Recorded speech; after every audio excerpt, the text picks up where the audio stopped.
Greetings, everyone. This is me again, Zahra, ex-Muslim, ex-Shia. Come to help the Muslims as usual. I have to say this again and again. If you don't help me, I can't help you.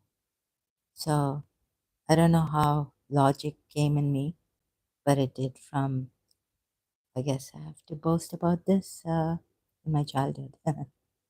My father wanted to become a lawyer, and he studied in Karachi, Pakistan. So maybe that's why the advocacy judgments, or no, what do you call it, logic, reason came in me. And because of my father is a Shia, and mother too was a Shia. So, I mean, she's no more. I wish she had left Shia Islam and then gone for this.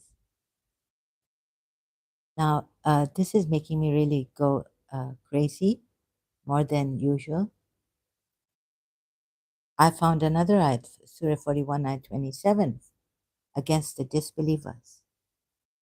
And we will surely cause those who disbelieve to taste a severe punishment. Severe punishment, and we will surely recompense them for the worst of what they had been doing. Worst of what they had been doing. If you look at this part of the ayat, or the worst, isn't everything they do evil? So shouldn't it be them for the evil that they were doing, right? And to remind you again, or not to, you already know this if you've been coming here. Surah 29, ayat 7 says, those who believe and do good deeds, we shall cleanse them. This is Maududi's translation of this ayat here. Again, it's kafir, remove or cover up the sa'i, evil of us who do good. Uh, logical fallacy here by Allah. Do good deeds. So, amalu as-salihat. So what is as-salihat? That they're evil deeds they have done before, you would think, and they've embraced Islam now. How are you Muslims reading this ayat? In what context are you reading this? Have you been reading this ayat? Please tell me, please help me. Oh, so how much of a fool Allah has made us and his deceptions. Seen through Quran ayats. Again, on this, disbelievers, evil deeds, we will surely recompense for the worst of what they've been doing. When have they been doing any good? Worst. You say worst when there is some, so the less of evil, or then there's the less of evil that they have been doing. No, fully recompense them for the evil they have been doing. Allah should have put it like this, right? Or no? Come on, please. Shia's eloquence. So, logic retarded, or what? You see how you have been fooled, or showing you I could lose my logic and lose my mind forever. I mean, completely. Do the evildoer suppose that they will get the better of us? How evil is their judgment? Surah 29, ayat 4. Then, Surah 29, ayat 7, again we have in this ayat that the evil deeds, evil of the believers will be wiped off, removed, or covered by Allah. Right? and reward them according to the best of their deeds. So, of course, you'll say we are doing salihat, we are doing good amals, salihat, amalu salih. Wow, amazing when you read the Quran like this. Really gets to you, doesn't it? How great is me and my. So I'm remembering, although it's not Thursday night, Duai Kumail and my capricious soul. No change will you find in the way of Allah. No, no. But his ayats keep changing. He keeps abrogating. And how has he written this? And the evil. So it should be Surah 41, ayat 27. Let's look at it. Quran.com help. Oh my God. Oh, I opened it in, no, Surah Ankabut.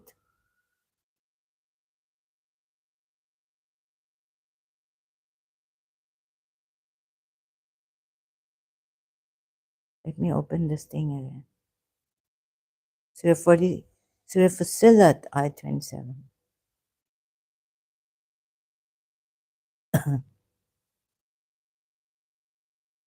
Surah 41, ayat 27. Now let me show you. Yeah, it's Surah Fussilat. At least this I didn't make a mistake in. Okay, but let's get some help from this. But surely we will cause to taste those who disbelieve a punishment severe. Excuse me. And surely we will recompense them the worst of what they used to do. Recompense them for there's no for here, for the worst. So aswa could be the evil, isn't it evil? Sometimes they put worst. Hmm. For the worst of worst. Allah, everything is bad. Okay, everything is bad, but Allah is saying for the worst of what they did. But what about the bad that they have been doing? Recompense them for the worst. Allah also would recompense them, these disbelievers, for the bad, for denying the signs of Allah. Doubt is the greatest evil of what they used to do. Allah surely cannot say this, right? Or can He say this? So, those who have been coming here, this is not for those Muslims who have persevered, dear Allah. You people are very nice. Some Shias also must be looking at this and persevering patiently with me. This is only when I become sarcastic and all this, it's for those who have come here like Saklen had done. Ah, but you kept quiet there too, Shias. Not a friend did I have here. This is, and support your helper. This is the recompense of the enemies of Allah, the fire. Now we have enemies of Allah. Okay, so worst. Can Allah write this really? We will requite them for the worst of them. Of course. I mean, but he had to say it. And the worst, they always do bad things. When have the disbelievers done any good? When they do something good, like giving, you say it's not, oh, they haven't kept it equal. You say they haven't made it equal to a 29 or 19. This for Ahle Kitab, the Christians and the Jews. Do you consider providing water to the pilgrims and tending the sacred mosque equal in words to believing in Allah? First of all, I think we need to see that human beings. Recently, I was getting scary. There's no God. I mean, there is a God. He doesn't care. Oh, sorry, excuse me. I didn't mean to. This was a mistake. No copyright infringement. Just want to go to this.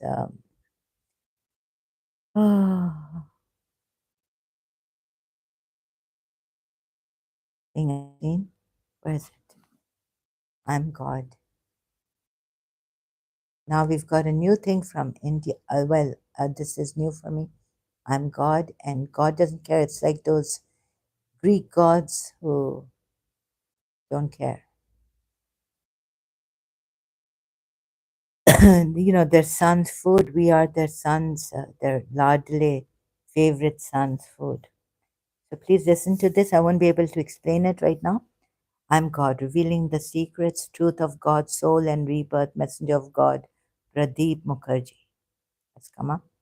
And this is Menka Sharma. Oh, God help us. So we are ruined, we are wrecked, we are gone cases. This makes sense at times, but not all the times, like the religion, and nothing makes sense actually, only maybe even love sometimes doesn't make sense. So God doesn't care for us, and if you've seen his face, then he will at least make it easy for you. You won't be fooled. God knows what this is. And so it gets worse and worse with this God. Now you see, believers and so I was talking about this addiction, right? So at least, I know I have an addiction. Now, what is this addiction is bad? My mother experimented through a tissue, white tissue. Let's say smoking through a tissue told me that my lungs will become this brown or this dog movie, Indian dog. So this is how she had to show me that smoking is dangerous, harmful for the lungs, and I'm still doing it. But at least, sorry, excuse me, uh, madness is there, but maybe, yeah. See, sorry, I can't understand the believers kind of that they madness. Sorry, I don't mean to, but it's just a fact, right? That those of you who don't see this, please make me understand why you don't see this. Don't come here saying, please stay on the point and help me. You won't even help me. So we have, God knows which kind of monsters God has created. I was created, but no, I was born, and you were also born. But we were created, God says. So, for the believers, first and foremost, God is the creator. Okay, so I don't understand how I saw this, and maybe you don't understand why I became an ex-Shia, ex-Muslim. I'm trying to explain to you that my logic doesn't go with God's logic, or is it the pure logic that doesn't go with your God's logic? Or if there's a higher logic or beyond logic we can go to, but first and foremost, He Himself has said, if there are contradictions, like illogical statements, ill, two statements contradicting themselves, that would be like illogical contradiction. In logic, that would be contradiction also. Let's put it this way. Please tell me, what is it that makes you still not see this? And I've seen it as a Shia and now become an ex-Shia. And I see it everywhere, every other ayat, like in these ayats.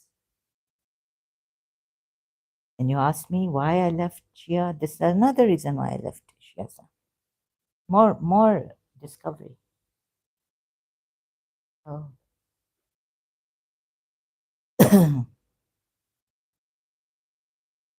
Where do you come from? Okay, so there's addiction, and oh, uh, criminals will not say they are criminals, Ara. Oh,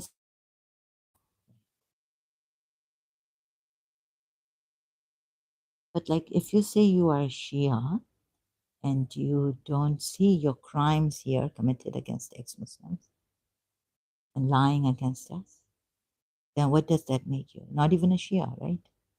Because as a Shia, you're supposed to enjoin good and forbid evil. Evil forbid munkar and mahruf. Munkar you're supposed to forbid.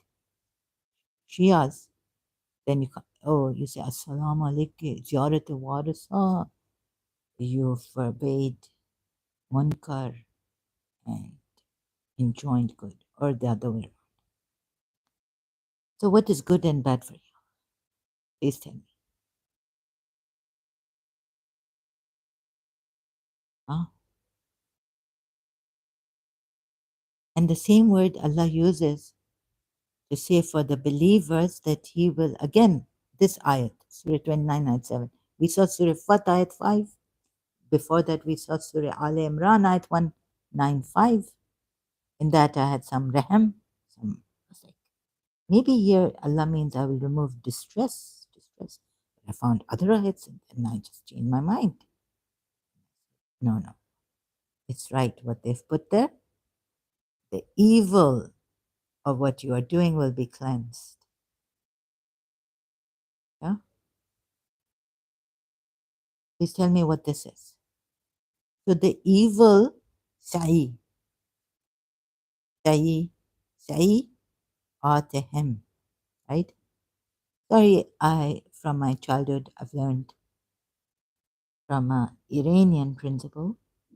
So my lehja, my accent is in Arabic more Iranian. Sometimes, sorry. I get the funny.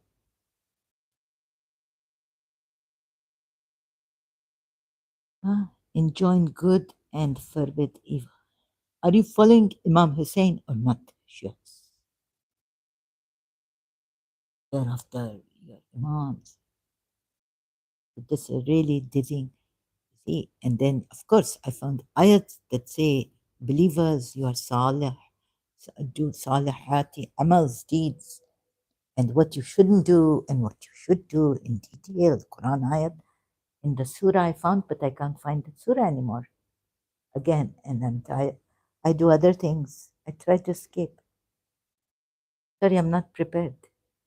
I don't want to prepare myself anymore. But just this ayat I stumbled upon. Stumble on in the night. Won't you come back to your little boy blue? I love Bee Gees, so sorry, get tempted. Imam Ali, doesn't he say that temptation is not a, well, don't quote Imam Ali. When you don't know what you're saying, Shias will come and try to, what, come at my neck. I still have this half. Someone's tried to spiritually cut my neck here, or I think right side. Feels like they've shot me, bullet inside. So this. So shall I joke? And I know not mean to make fun of you, but how much of God has deceived us, and how much of this of we are deceiving ourselves, and how much of life is deceived.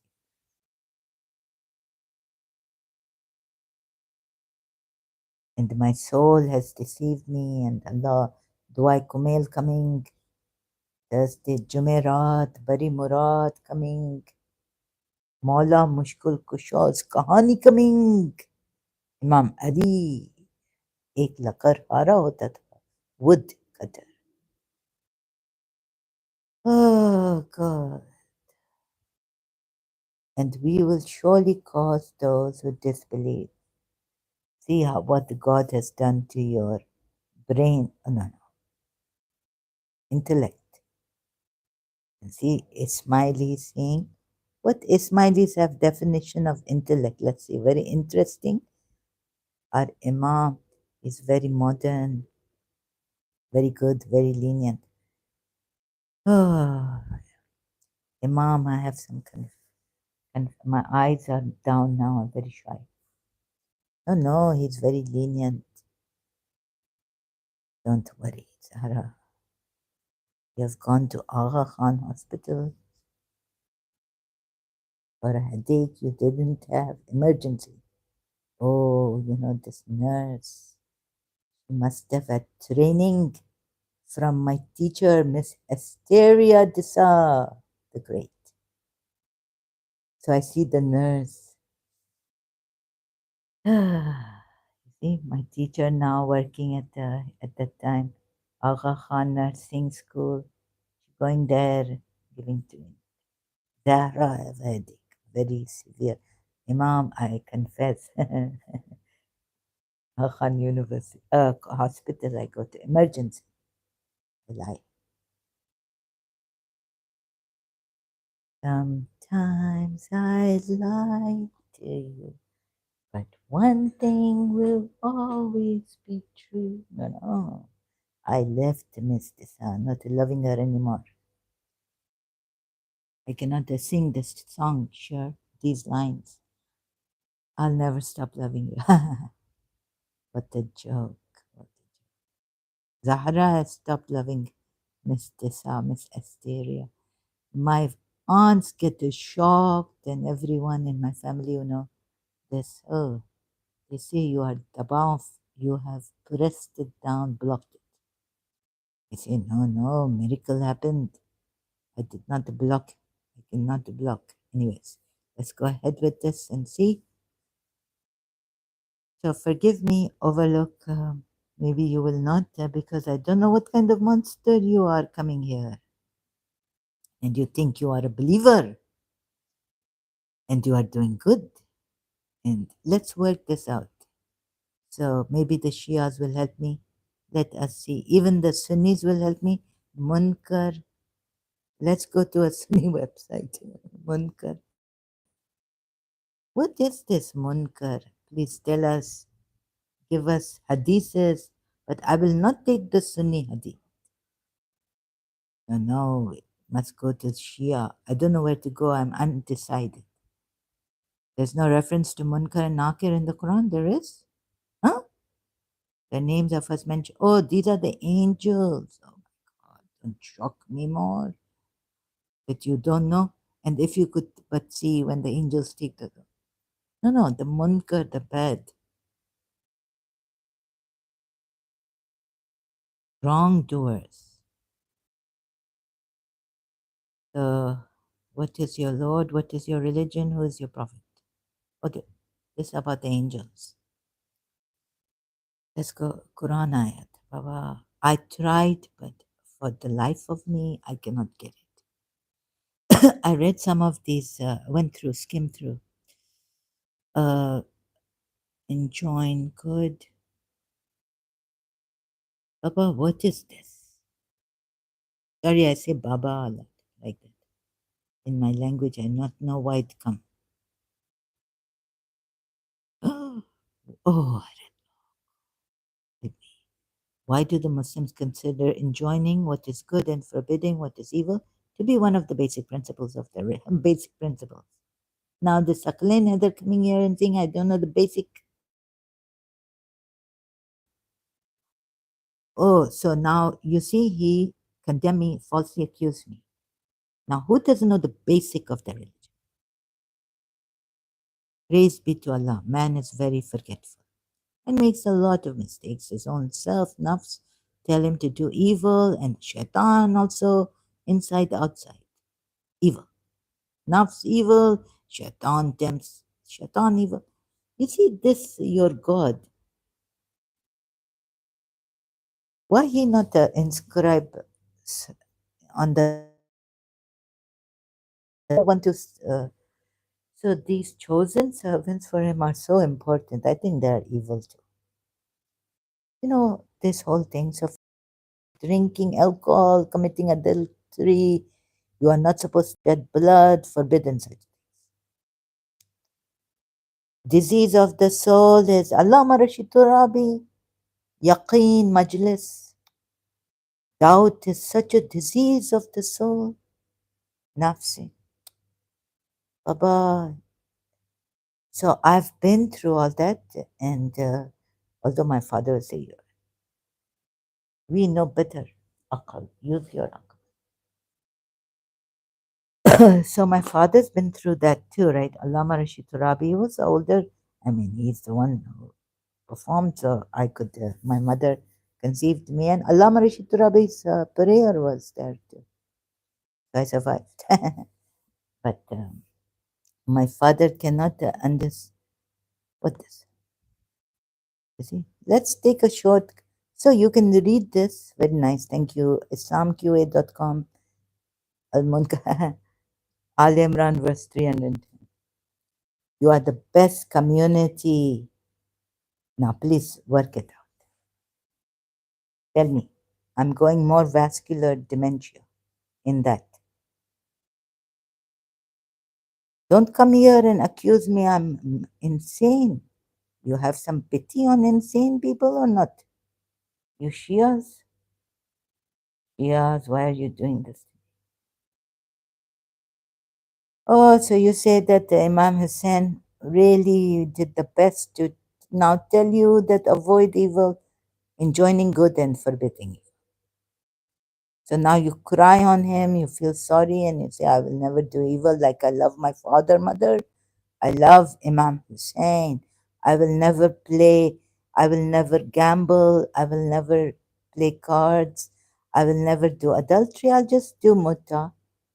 Or if I don't like my wife, she's gone insane or something emotionally, I will go and marry another woman. I also needed someone. If Imam Hussein wasn't there, as Shia told me, I would have become God knows. And I was thinking, if Imam Hussein wasn't there, what would I become? What evil would I be? Ah, so I'll have a look at myself inside. That, and then my friend Jude, come in Christian, brother Jude, he's saint. I call him fallen angel. He tell me that you don't need religion to have a soft kindness, like a stray cat. You see, you feel sorry for the, feeling sorry, feeling empathy. You don't need the religion. And I say, then I think, oh, that mean that without Imam Hussein, I still have my humanity intact. There's something inside that have feelings, or I a covert birth by birth psychopath, or covert narcissist or narcissist, that I have no feelings. And I think, oh, Imam Hussein, and I've been chasing after goodness, or maybe from childhood something happened, the needle somewhere, from Sakina. And I'm trying to look at Jews also, mercy, where the seat of mercy, where I find this Jews. Please tell me so I can have mercy on others, because rahmat, very crucial, important, essential. In our religion, we start with Bismillah ar-Rahman ar-Rahim. In the name of Allah, the most compassionate, the merciful. And I have to do good. I chase after goodness like anything. I cannot do good. I'm always getting angry at people who are lying, this, that. Self righteous anger. Too much, not good. And Imam Ali say anger haram. Although only maybe for religion, even Prophet Muhammad get angry. Maybe the Shias not take that hadith from the Islamic sources, which the Sunnis take.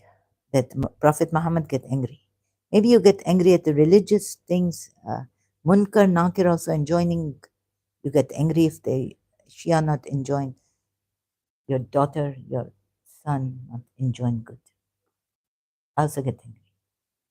My sibling not enjoying good, forbid munkar. Oh, no, wait.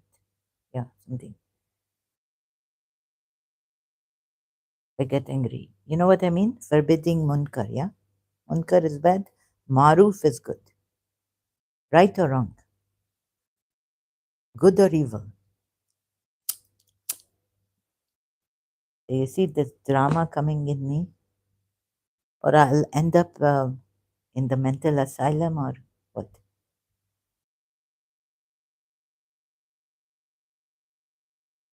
So what is the mind? Yeah, but the mind very strong. So Allah tell us to use our mind, intellect. Oh, intellect. Maybe this make me more insane. Smileys. Sorry. Hmm. Oh, help us. This light coming, what coming? The redirecting? Oh, this not me in United Arab Emirates. This Ismaili website made in United Arab Emirates. So the first revelation of the Quran invites Prophet Muhammad to recite Iqra. Yes. I'm trying to remember that the surah, but underscores the value of knowledge, which not as a central facade of Islam. And they are very good to me. I just joke, even if His Highness Aga Khan the Fourth, when he was alive, long live. Actually, Hafiz told me he would be alive. I don't know. I cannot believe it that he is gone. Allah describes the universe as embodying His sign. Yeah, Alim, universe is Alim, right? Not dunya, world. This world will end soon. My grandaunt told me long time ago before she passed away. So this Alim will remain, and Alim among his what the Quran ayat, Alameen, above the Alameen, above I think the universe of knowledge. Anyways, that's creation of the heavens and the earth. Very kind for those who know. In keep imperative, Prophet Muhammad encouraged Muslims to travel as far as China. Oh, they believe in this. Also, a Shia. That's why I was told for Aghanis before from my mother's side. In search of knowledge, in the same spirit, Imam Ali highlighted the preeminence of the intellect. Yes, yes, this is what His Highness Aga Khan was trying to tell us, that Imam Ali has given much importance to human intellect and its self-enhancing potential. We have, Dr. Deepak Chopra writing about potential that, yeah, okay. A self-enhancing potential, explaining that the sum of human knowledge increases the more it is shared. Yes, we were told this, not to keep our knowledge to ourselves. When we give it, very, very good. Barakat.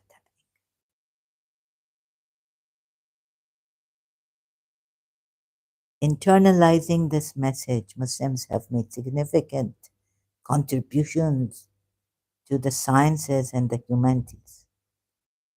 Well, even the Greeks were very intelligent and they used their, uh, for instant calculations and web searches. Allah, I feel like throwing up. I feel kind of sick. For granted can be linked back to the what Plato and you're talking about Ismailis. You're talking about Muslims, mathematicians, Muhammad ibn Musa Khawarizmi, oh, whose name is Latinized as algorithm. You see, now we have this algorithm.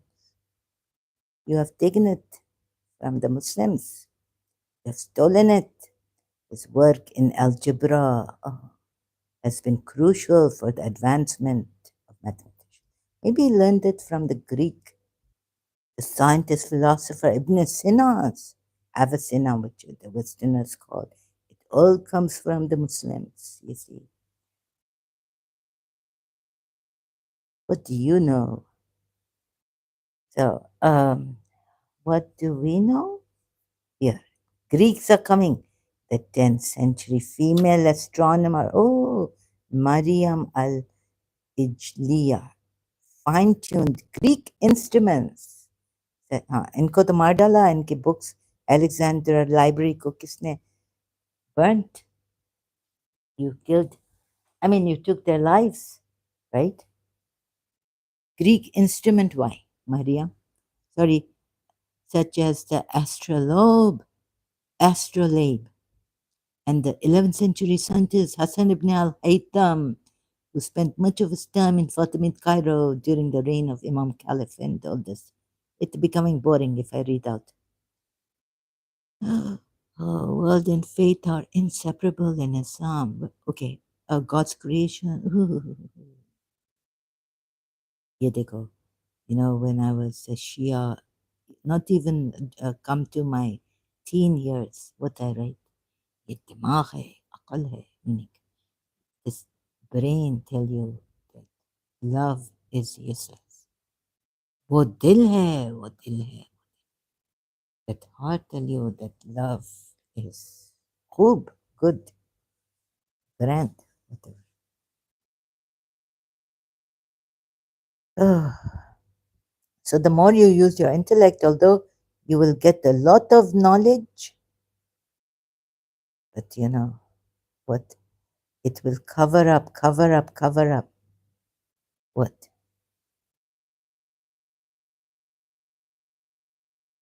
So what the Sufis say? Oh, my love I have lost through the gardens of terror. But you know, it is, excuse me, yeah, first and foremost, Ismailis, what is important? Angel coming, and where he coming? On the heart. Heart, very important. If you leave the heart, Baba, knowledge secondary. Can you not see? And you see how they have made you go round and round in circles and you don't realize what Brian Adams said that you are in his song. Shit, don't you realize there's a star?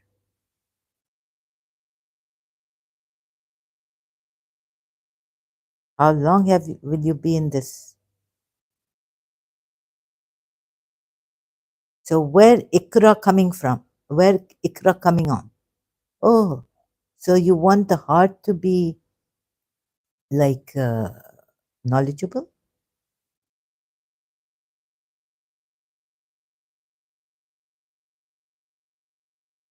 Hmm?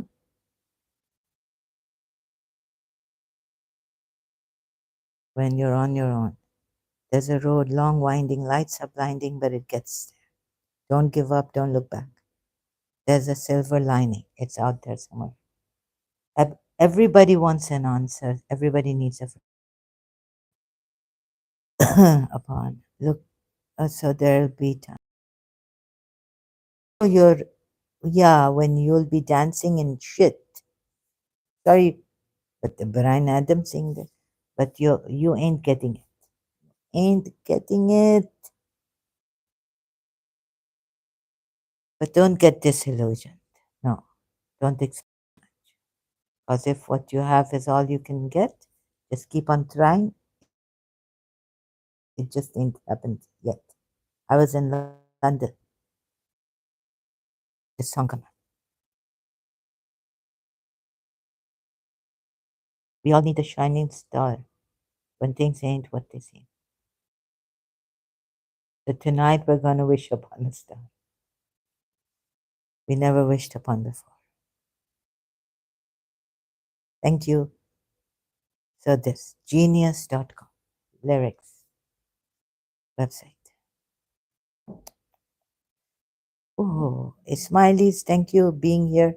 If come, please come. So the this Quran, where was it sent? Again, give me intellect. What is the intellect?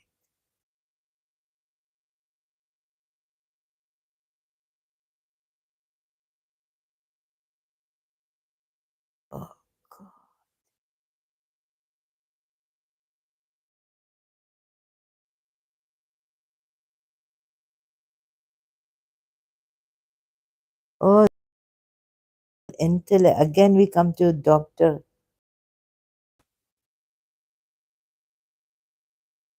Maybe about this is this diagram. Excuse me. The first thing created by God was the intellect. Terrible. You see what it has done. The first thing created by God was my light. Prophet Muhammad say, William Chittick, The Sufi Path of Love, State University, New York Press, New York. The universal intellect, Aqal, is the first being originated, personified by God and the noblest of all existence. And this being is personified as Prophet Muhammad.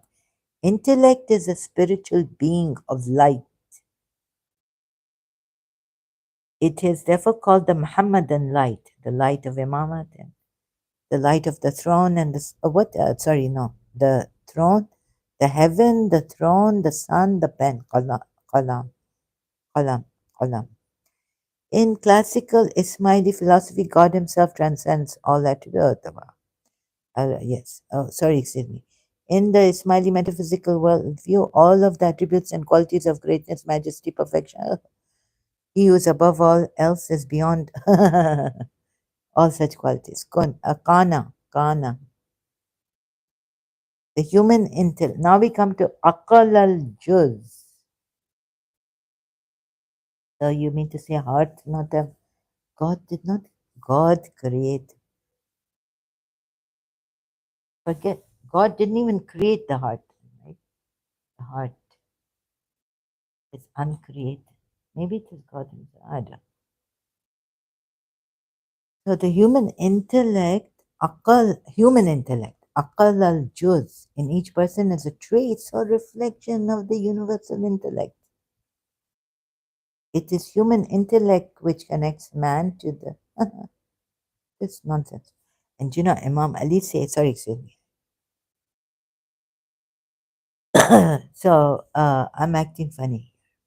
I'm really frustrated. The divine transcends, informs the human intellect. Why didn't it? This is coming from Imam Shah Karim al Hussein. Let's behave ourselves. I mean, I should behave myself. The divine intellect, akal kul, both transcends and informs the human intellect. Now, you humans, why you don't have this divine intellect? You should be divine intellect too. It is this intellect which enables man to strive towards two aims, dedicated by faith, that he should reflect upon the environment Allah has given, and that he should know himself.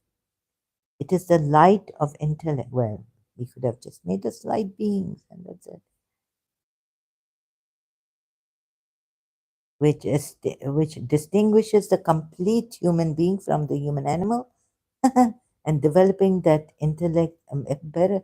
Sometimes I feel, I in college that I would better if I had been an animal. What I've done to that poor teacher, I feel so guilty. Going there for reconciliation. 6 years I couldn't leave her. Developing that intellect requires free inquiry. At least this very good Imam. Thank you. You see, and what काला कुत्ता ने तुम लोगों को काटा है मुसलमानों कि इमाम इधर बोल रहा है requires free inquiry and you are saying he's not the imam and you come and tell me no free inquiry, don't inquire.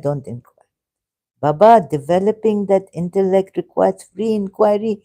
Maula has told us, master. At least if I don't take him as imam, I can take him as Maula.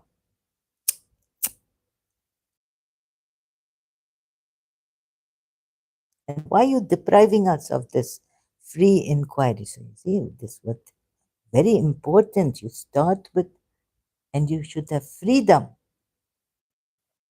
And how much freedom do you have? Tell me in this inquiry. Forget what the Muslims limit stopping you and all this. But do we humans have freedom to inquire? Or do we think we have the freedom? but we don't have that freedom. We are predestined, like Logan Baron recently, his video uploaded.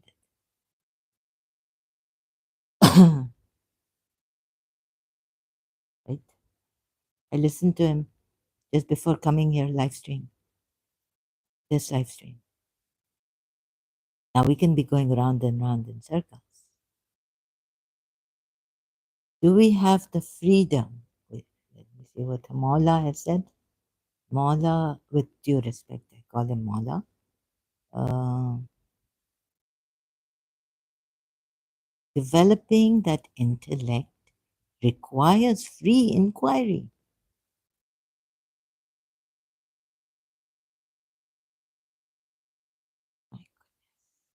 And this you have deprived. And Maula doesn't say anything against the Muslims. He's been so good. He never says anything. When even Pakistanis, when the Indian was asking him interview, Pakistanis get angry. He says, no, no, I don't. Uh, okay, they don't get angry, but oh my God, they don't get angry. No, like all normal people, if they're going through this kind of a thing, maybe what Mala said, in what context he was talking. That deprived. Maybe you feel sorry for yourself. Maybe the Pakistanis. But to remember what you did when you were Mughals to the Indian Hindus. Remember your time. Shikwa, Allah say. Even Allama Iqbal has written, and Allama Rashid Turabi gave him the answer.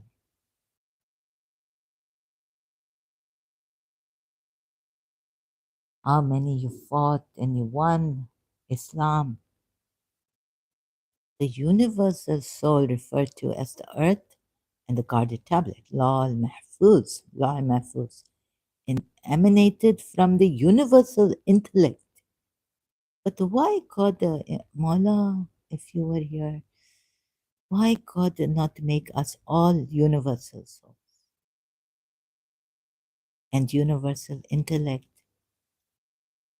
and created the cosmos as whole in order to achieve? Then no problem, right? He wouldn't be telling us, oh, my spiritual children, do this, be good. No. Mawla's work will be less, much less, much, much, much. Oh, the universal soul accomplishes this task by the means of creating perfect souls, including the souls of prophets, imams, and us. It should be, shouldn't it be? Toba, toba, toba. But so the universal soul has created us. We are not prophets, we are not imams. It's terrible. And the hudud al-din, ranks of faith, who provide the dawat al-haq, summons. That's why you need to provide dawats now. You see, you have made it difficult, Shias also. I tell you, you are misguided in each age to guide humanity. Why does humanity need to be guided if the universal soul, the universal intellect were all human beings? Tell me.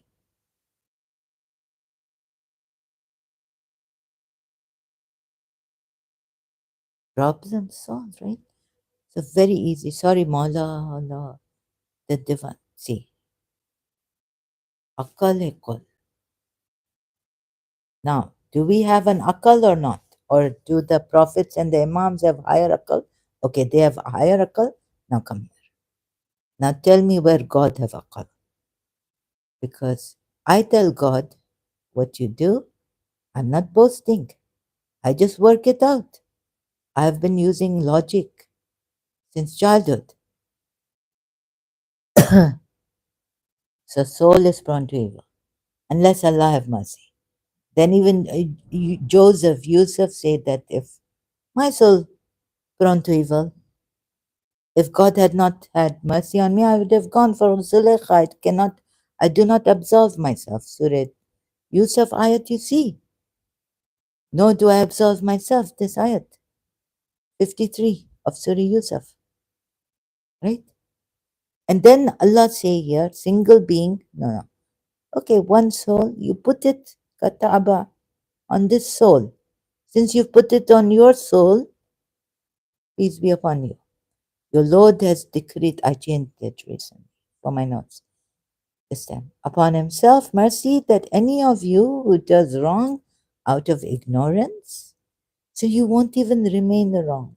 No imam needed, no prophet needed to guide you. It's in your soul. Search your heart, search your soul. Ah, my principal later on, she liked this song. Although she liked the Bangles, her favorite song was Walk Like an Egyptian. Then I don't know what I did to her. She liked Brian Adams' song, Everything I do it for you. Then she told me she liked that song in her office.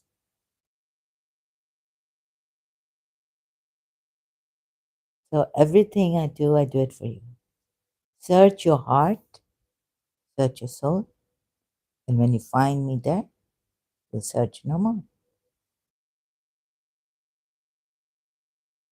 Right? So the heart and the soul. Okay.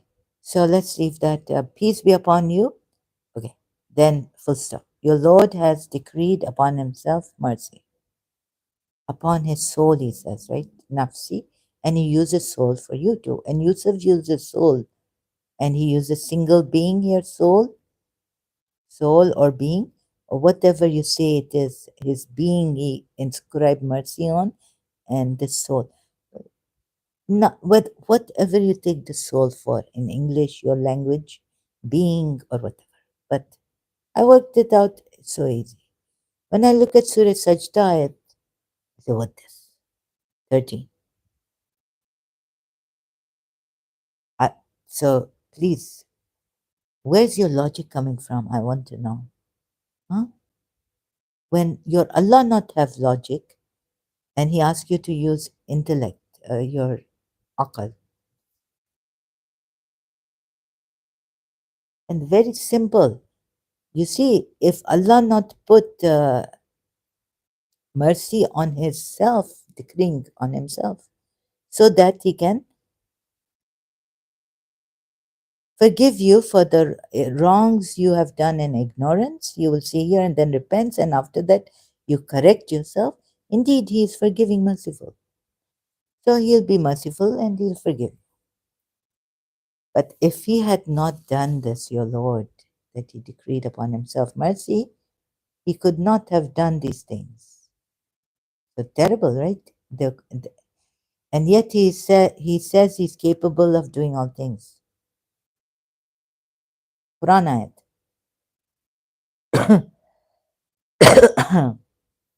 So you see, there is an immense. So all he needed to do was, so Allah could simply have inscribed, decreed, or whatever you translate Qattaba as, and even the soul as, his soul or his being, on the human soul or being, then problem solved. Why didn't he? Tell me. Problem is solved.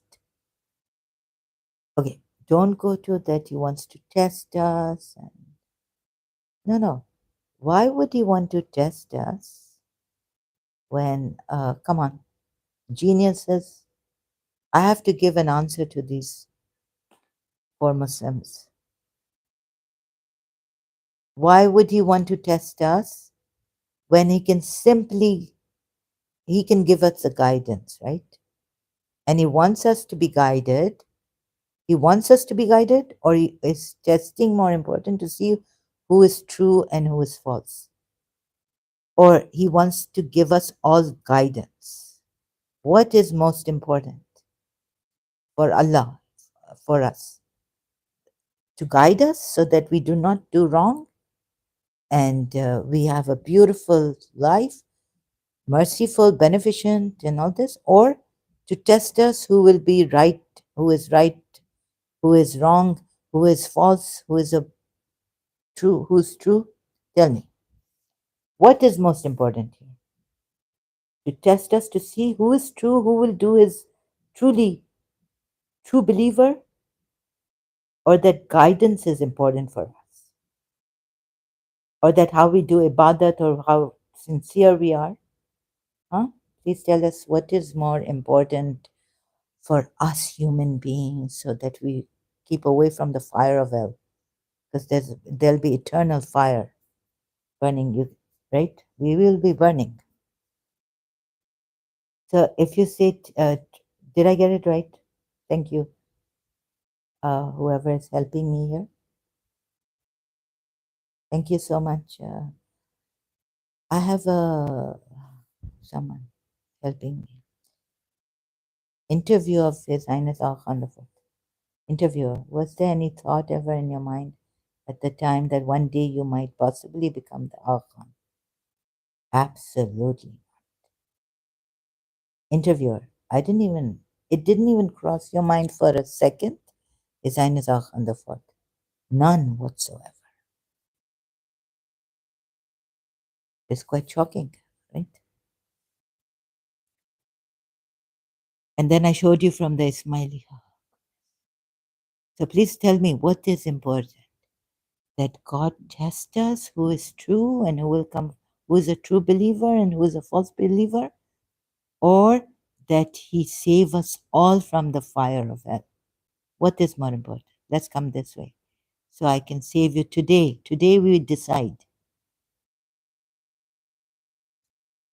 So that on this point, forget it. You don't even try to explain it to me. Munkar and Nakir. Hmm? Tell me what is most important. That Allah tests us who is right, who is wrong, or who is a disbeliever, who is a believer, or who is a true believer and a false believer. Is that a valid question? Like it's better? Now tell me. Why would Allah test us? First of all, to see, of course, you're going to say to see who's a true believer and who's a fake believer, false believer. From the believer, uh, yeah, and the hypocrite. But is that important, or what is more important? That Allah save us all from the terrible, terrible azabs, punishments of the fire, eternal, abiding. Maybe we'll abide there eternally. So now, have I finished your that Shia? Oh, God has to test us to see who's false. But what is more important? What's more urgent? If someone is suffering now and you want to know whether they have, what is more important? Urgency, like Mother Teresa said. What is the urgency? To save humanity, right? So that means God doesn't want to save humanity, He just wants to test us. And in testing us, who is true and false, He has actually wrecked more than so many who will not believe or who are false believers. You get it? Thank God this came to me, and I'm much grateful because someone who's already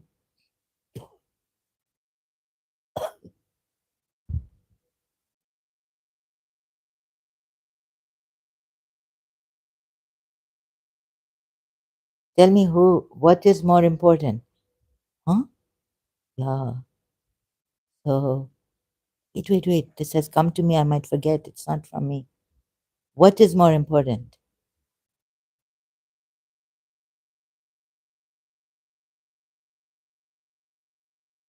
To for to test who is a true believer, Then you see, even believers, their evil deeds will be forgiven. True believers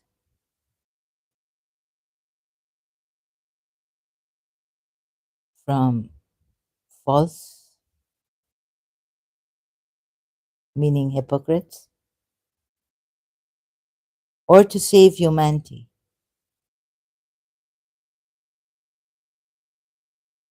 Let's put it short, to save save humanity. Oh, sorry.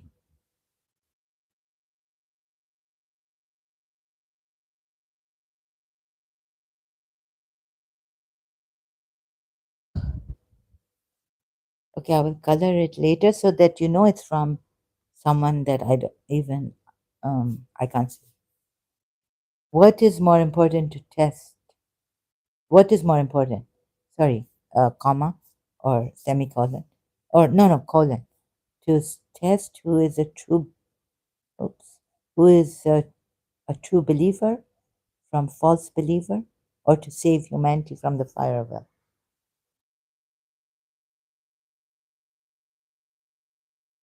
If you're testing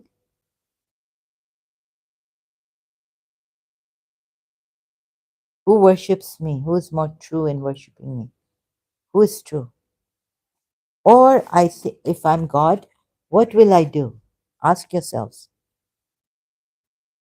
Is that more important for this God, or saving us, human beings? I don't care. I just don't want them to go into the fire of hell. Oh, this ter-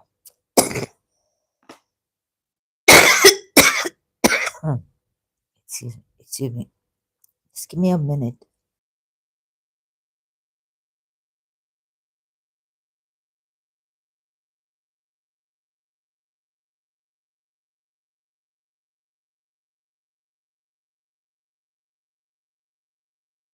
Yeah, sorry. I had to put myself on mute. Think a little bit more until I get the cough out and become normal, recover from this. My voice.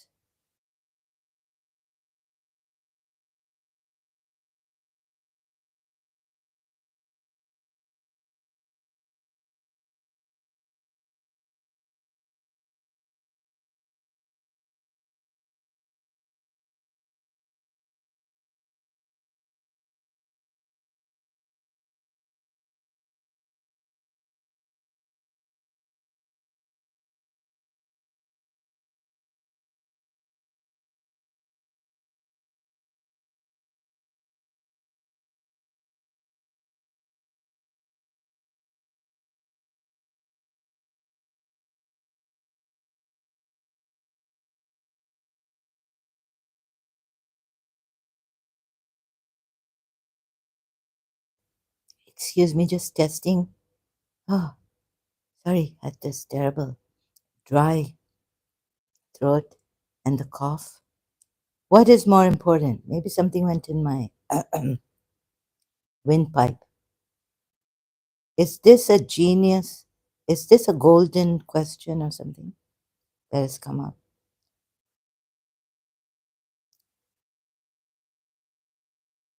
Okay, now I'm flabbergasted. I wasn't expecting this to come up.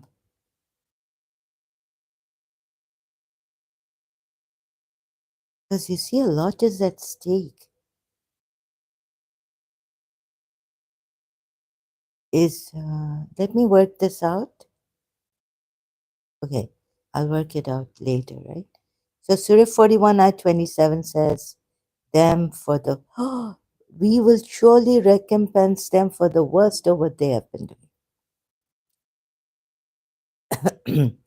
And of course, the bad that they have been doing, God, if your God puts it like this, but forget all this then. Just, so Shias misinterpret, we're not reading, don't tell us that we're not reading all the ayats. Like some of the ayats, maybe we're not reading in context, Or maybe you have changed it, as I showed you earlier on in the live streams, right? From your own Aka Mehdi. Who can be above Aka Mehdi Puya? Tell me. Do you think you are above Aka Mehdi Puya?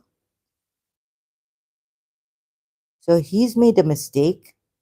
Like they put Muslims for moments, so they become, oh, you'll say they, Allah says believers, but they have now fallen, so is too embarrassed to say they are Muslims now.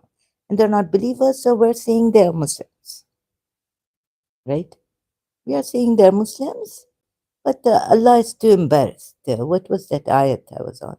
Multilingual Quran. Oh, when the messenger also with the believers said, where is the help of Allah? Multilingual Quran. So,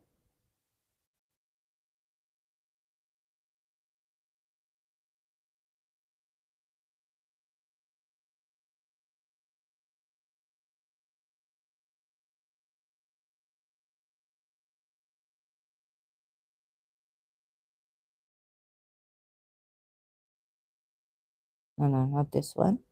Sorry, I forgot. Surah 2 ayat 214, I think. Oh, I think I remember.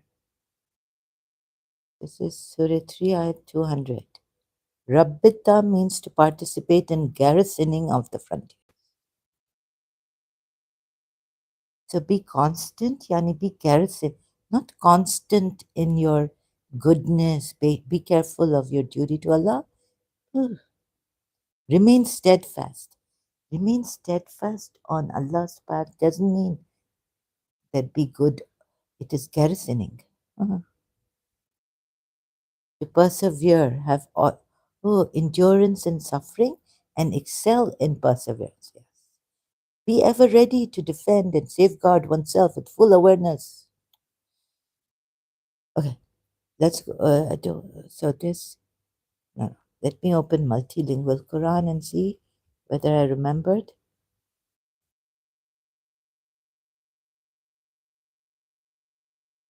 Multi. I'm having quite a good time with this. I love it's like solving a maths problem. It logic. I have fun with logic. It's not that I'm having fun the false part. You know, once someone told me, मुझे तो बहुत मजा आता है. I really like it. Like, you just enjoy it when the curtain falls, when the veil falls from these friends and people, and they are shown as hypocrites and all that. And I was like, I didn't say anything because but मुझे मजा नहीं आता. Like I wanted to say to him, see, someone told me that they really enjoy it when, at least see it in this way, right? Don't get hurt because the Saklen Heather coming, at least मजा करो, मजा लो. कि क्या बात है, देखो एक शिया का पर्दा मास्क उतर गया है और पता चल गया कि सच्चा शिया या ये शिया गलत है, you know. So you should be happy that the masks have fallen. This is what my friend was trying to tell me. Why does it hurt? She didn't want to, that, oh, Lord, look at this. Oh, Lord, this Shia, how can he be like this? How can you people be like this? He said, enjoy it. Enjoy it. 214. What she meant. The verse is reported to have been revealed at the time of the Battle of Khandaq when the restless Muslims when the restless Muslims kept on asking,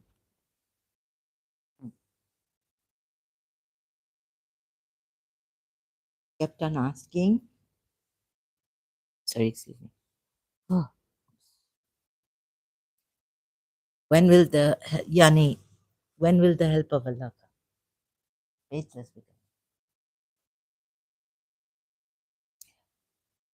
When comes Allah's help?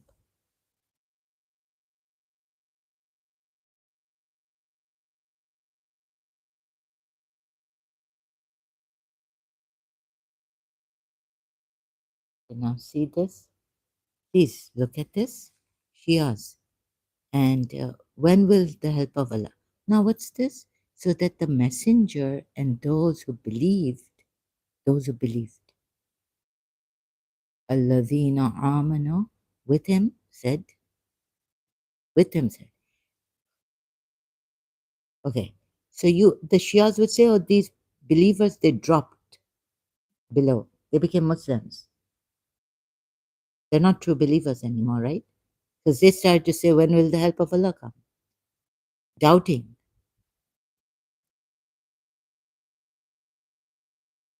So Allah should have said it. No, no. But you have to say it that now these Sunnis, and they're right, right? But they're not completely right, the Shias. Allah is saying those who believed. Now, they've started to have a doubt, they're right. So they're not believers anymore, right? The Muslims, they're less than believers. Because believers, Muslims, I was showing Salahuddin when to tell him that the Muslims who say the Shias have divided, Abraham was a Shia, and I was telling him, see, Muslims are below believers in this ayat, Baduan ayat. The Baduan say, the Arab Baduan, all that I don't know how to, the Baduan say, thank God for this, right? I've got a bit of a kharash in my throat, sore throat. The Baduan started. The Baduan say, we believe. Okay, the Shias are right in this. And so, Jurat, ayat 14. So I was showing Salah ad-Din, the Saudi Arabian, say, what isn't here, hasn't Allah put the believers above the Muslims? Then he agreed. So when the Muslims say, don't divide us by saying you're Shia, at least they say the Shias now in the Sunni world, they say, Momino, right? You are a believer, right? Now what will the Sunni world say to them? Right? They have uh, found a way. So you are dividing your Muslims by saying Muslims, those who submit to Allah, believers. Because when the Baduan said, we believe, say not you believe, but say you have submitted, meaning you are Muslims, right? And has not entered the faith in your hearts, qulub. But see, that's why I say heart so important. Intellect, forget it no matter how much. Oh, that's why Smiley's faith and intellect. Okay, they have that. So first and foremost, the heart very important in the faith, in your hearts. There's no faith has not entered your hearts, but if you obey Allah, so there's a process. You need to obey Allah and His Messenger. Then maybe you can say you are believers. Only Allah knows best. And the test is not the Quran. The test is believing in Imam Ali. Ooh. And yet the Shias, 12 Shias say the Ismailis are not Muslims. Don't. They're telling them there. Don't say that you have Imam. You're something like this on Facebook. It was strange. Like Saklan Haider coming here. Don't say anything against Shias.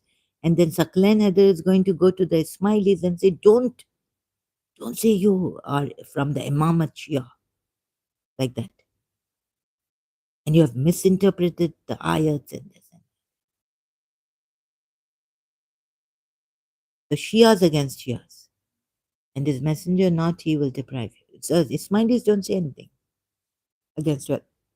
They keep quiet. They know what they know. But they don't go ahead like that. There's a way of saying it. He will deprive you of your deeds. So you got it? He will not deprive you of your deeds. Oh, so what is the best? What is the deed? Good deed. Ya Ali. Anything, yeah? Something like Ya Ali Madad. So believing in Ali, Wasi Allah and Wali Allah. No, Wasi Rasulullah and Wali Allah. The Shias think they worked it out here. And anyways, for this point now, for now, let's get into too much. The thing is that the point is that the believers are above the Muslims, right?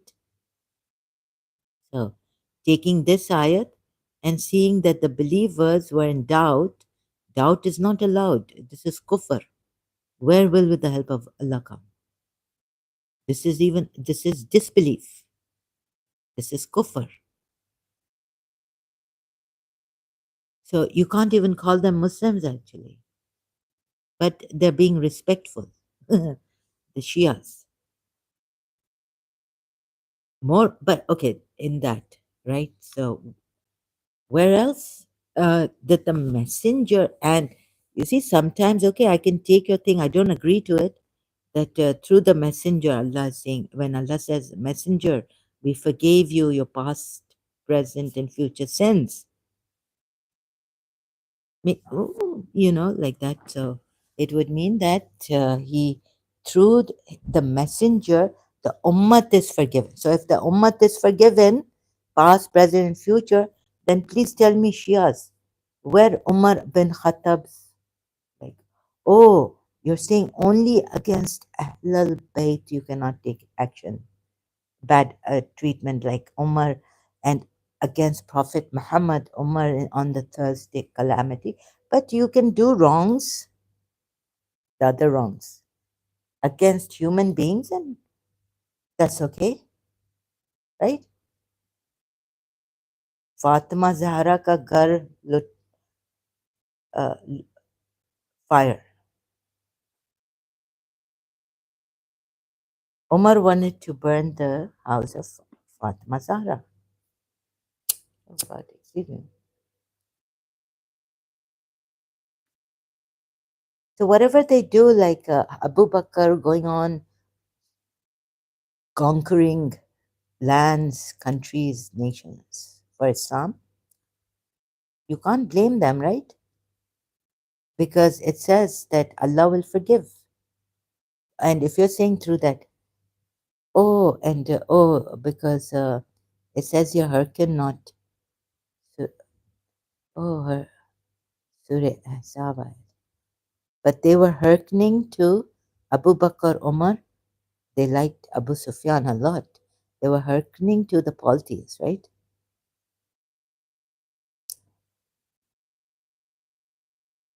O Prophet, fear Allah and do not obey the disbelievers. So here the Shia say that through the Prophet, and some Sunnis also, I don't know which ones, that Allah is conveying through the Prophet for his ummah. He's not addressing the Prophet like only, he knows to fear Allah, right? And not to obey the disbelievers.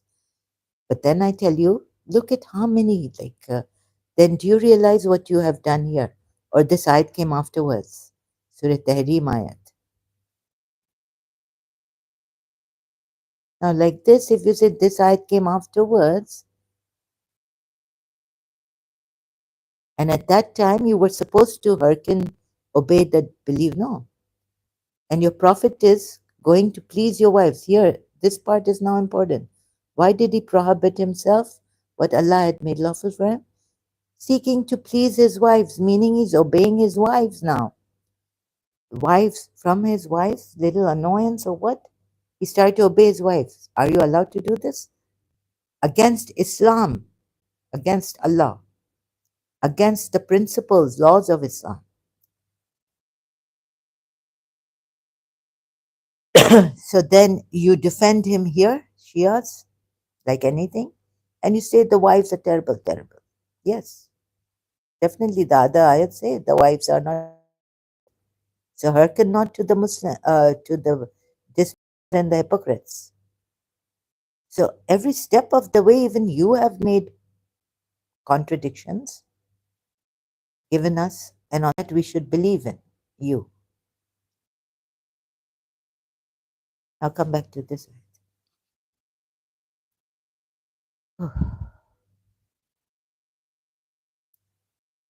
God knows. Anyways, but I know that you're wrong. So, okay, respectfully, you're saying Muslims, but you know they're not Muslims anymore, these believers.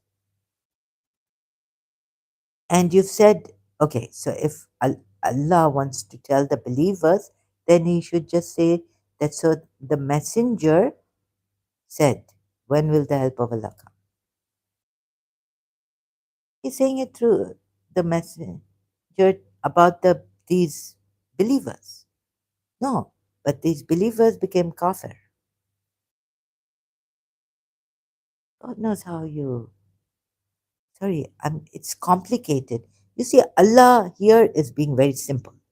Simple. He's saying the man those believe with him said, when will the help of Allah come? Now you're saying, no, no, no. You know, the beauty of Allah is that since these believers have become kafir,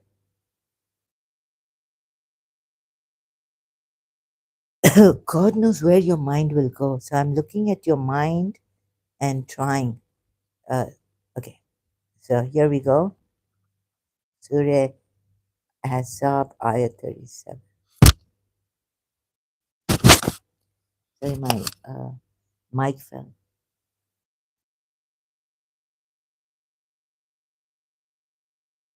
You concealed within yourself for fear of people what Allah has to reveal. Although Allah has greater right that you fear Him. I give you a better how you're saying Shias are saying here, and maybe it's Muslims also, that Allah is saying that He feared the people because they will move away from this religion. No, no, He shouldn't fear the people, right? He should know that the disbelievers those who are disbelievers will remain disbelievers, and the disbelievers on this day, Yom, on this day have despaired, right? Allah says, why should He fear these people? But you're saying, no, no, He's not the one who's fearing the people. Allah is saying, you interpret this part of the ayat saying, Allah is saying to the people that look, Prophet Muhammad should not, Messenger of Allah, should not fear the you people, since Allah has a greater right that He fear Him. Now, this is a very poor way of communicating.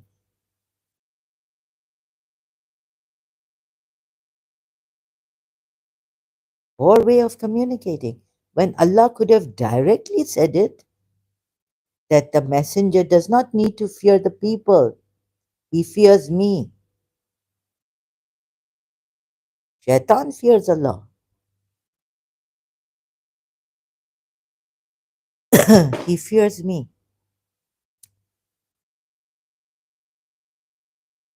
So, what a poorly, if you're saying that your Allah is saying this way, he could have simply said it that, oh people, the messenger Doesn't need to fear, won't fear, he only fears me, no, in his succinctly eloquence.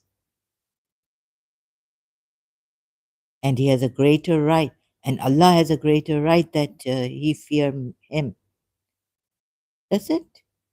So why all this way of you're interpreting it like this?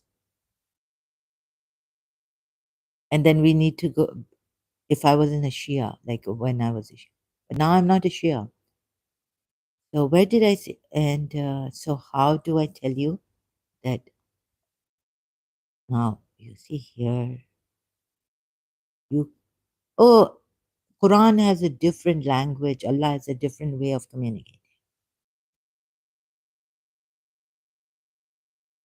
Okay, if Allah has a, couldn't he this?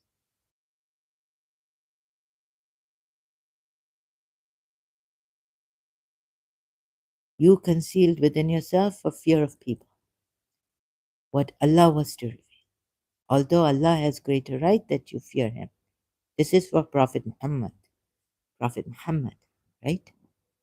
Oh God. So I try. I get very. I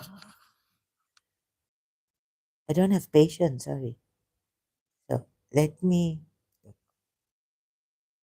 I still feel that there could have been a better way of Allah to communicate so that He means what He says and it is clear to you. Clarity is very important.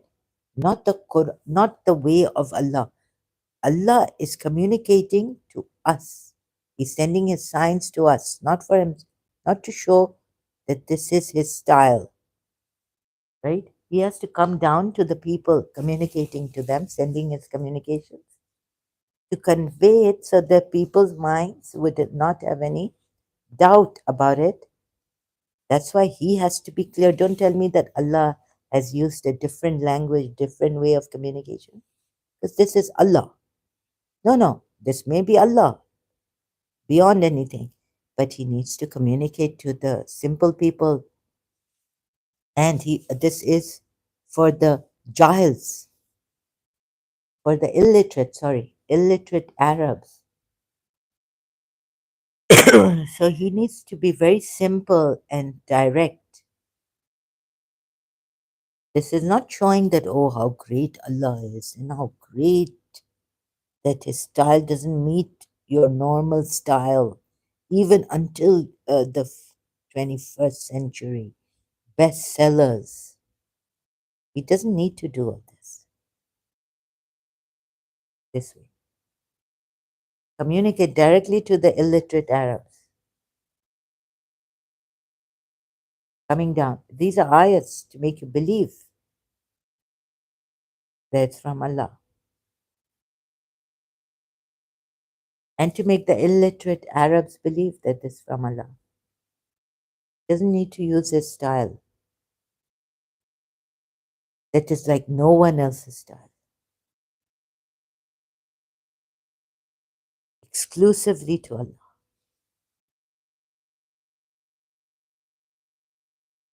Then so how will the illiterate Arabs fight? And you feared the people. So now you see you need tafsirs now. Here they're saying that the Prophet had married the former wife of his son, which is prohibited by Allah in the case of a true begotten son. So there's another ayat found in Surah Baqarah where you have to conceal, not out of fear for Allah, but before the divorce is taking place, then you can marry that person's wife. But before that, while the divorce is in process, or the person they want to separate and another man wants to marry her, he's supposed to conceal it. Right in Surah Baqarah ayat, I think I found that ayat, right? So he's supposed to conceal it. Believer is supposed to conceal that he wants to marry this wife of another, but the divorce has not taken place, it's in process, that which Allah is to disclose, and you feared the people. while Allah has more right that you fear Him.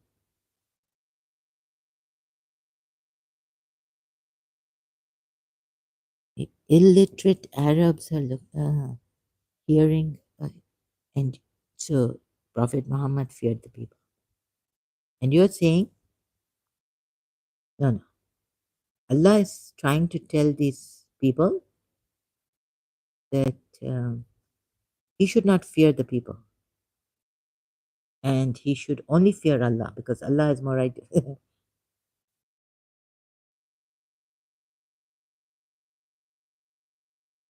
Right?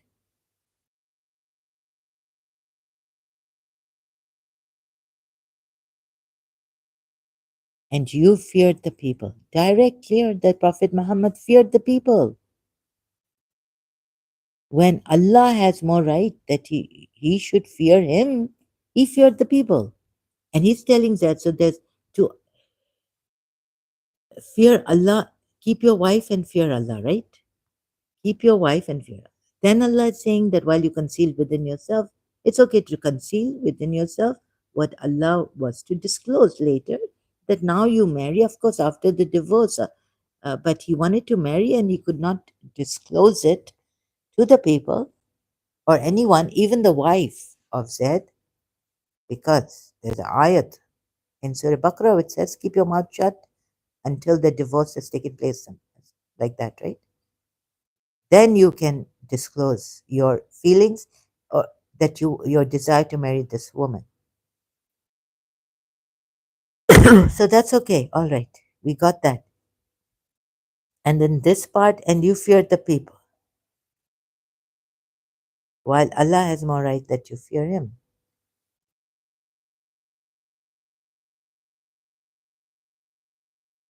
So Allah could have written it very simply that He does not, He will not fear the people, but He fears Allah because fear the people and their whatever condemnation,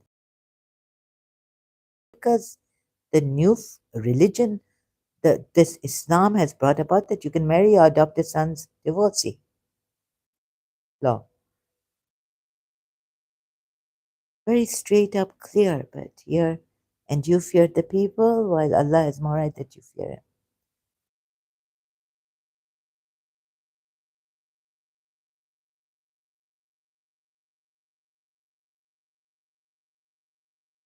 So when Zaid had no longer need for her, we married her to you in order that there not be upon believers any discomfort, guilt, concerning the wives of the claimed adopted sons, when they no longer have need for them.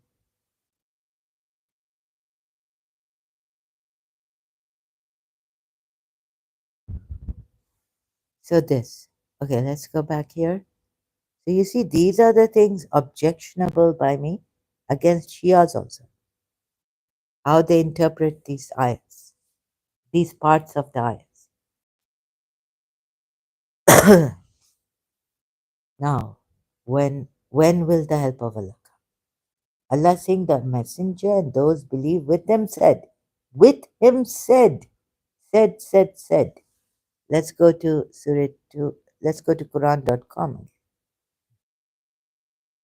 The day I learned Arabic, Quran Arabic,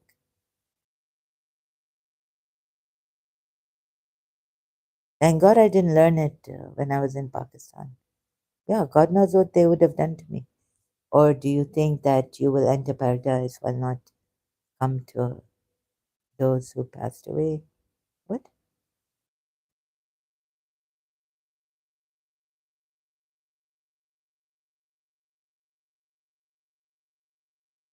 Oh, yes, it is. Passed away like those who passed away from before you touched them. Adversity, the adversity and the hardship. And they were shaken until said, Ya Qul, Ya Qul Yazak, until said the messenger.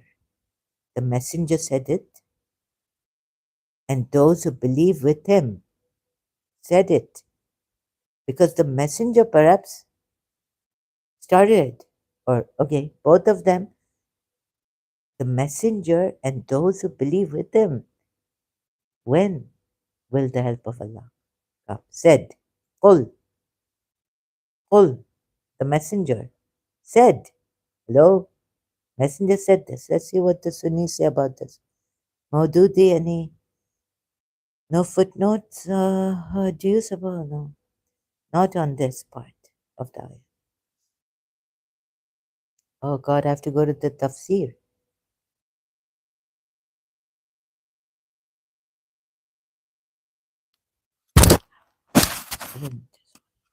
I think I need to, uh, okay. So,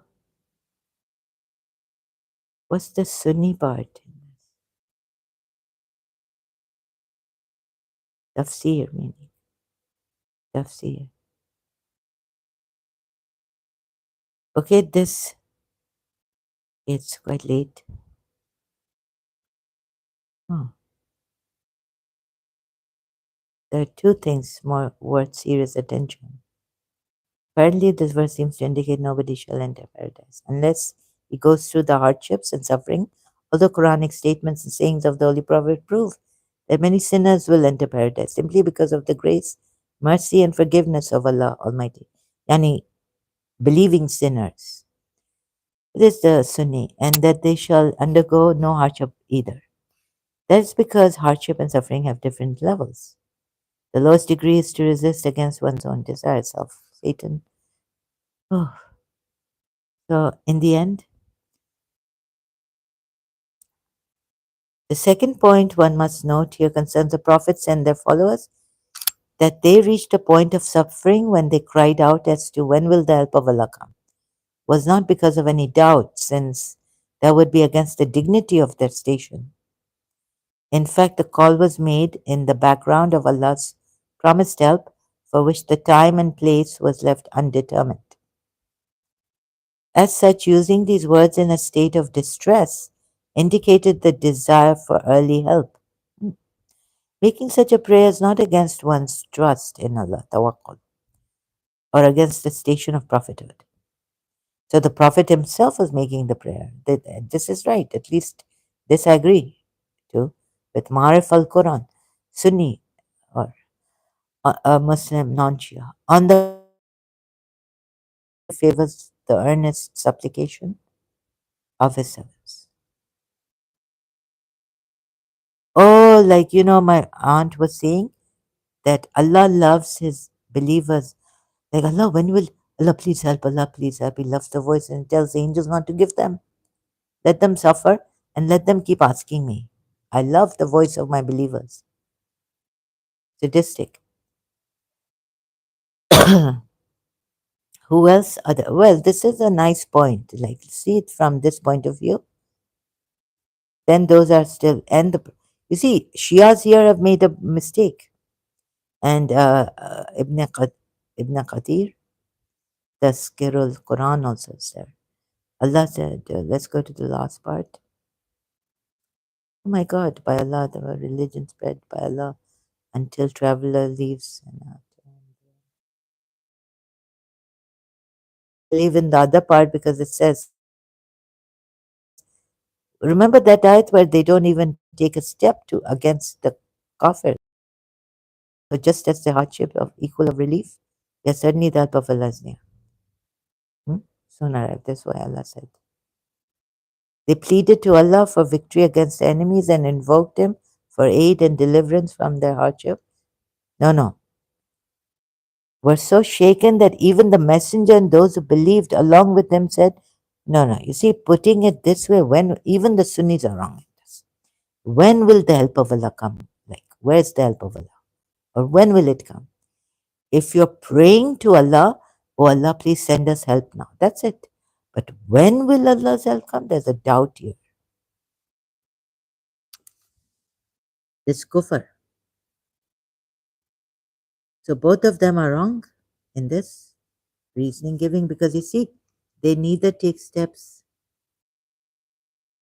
What is that? They neither take steps to, oh, this part you say is for the believers. Maybe I got this ayat wrong. Neither take steps to anger the disbelievers. What is this ayat actually? I really don't get it. Let's revisit it. Maybe Surah Tawbah, Surah Anfal, I don't know. Surah Tawbah at 120. They are neither stricken by thirst, nor by tiredness, nor yet by hunger in the way of Allah. Nor do they take steps that anger the unbelievers, an enemy, but that it is counted as a righteous deed. It's counted. So is Allah talking about the believers or the Baduans here? At 9 ayat 120.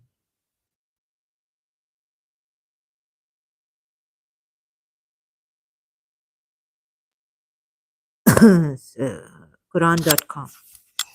Oops. Oh, my no, no, t-shirt. This is a heavy mic. It's like a box.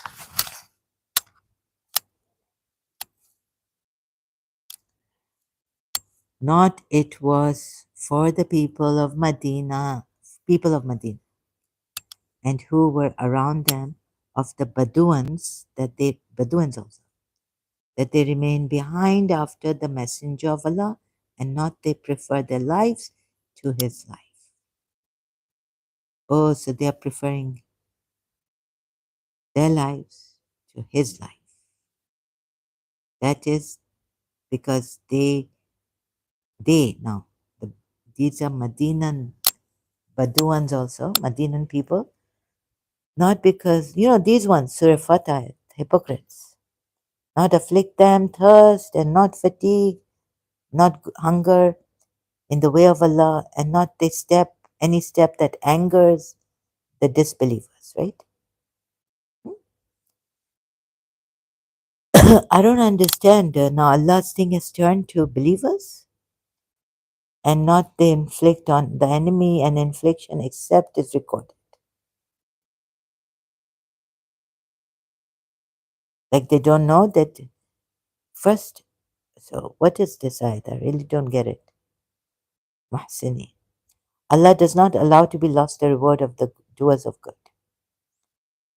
Oh, so you are supposed to, anyways, let's take this part and say that you are supposed to be in thirst, fatigue, hunger for Allah's cause, not minded, and, and tread on grounds that enrage the disbeliever, grounds, and inflict upon an enemy an aim. You're supposed to inflict, wait, but that it is registered. You see, what? I really don't, anyways. I got confused in this ayat. Okay. So maybe this ayat is like you have to fight, in Allah's cause with your money, yourself, your nafs, and all this. Do jihad. Now, where were we? So that means never take a step. We were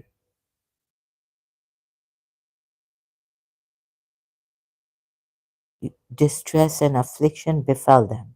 Oh, we were on the Sunni tafsir, and they were shaken violently. All your somewhere, even Sunni Islam, misinterpreted.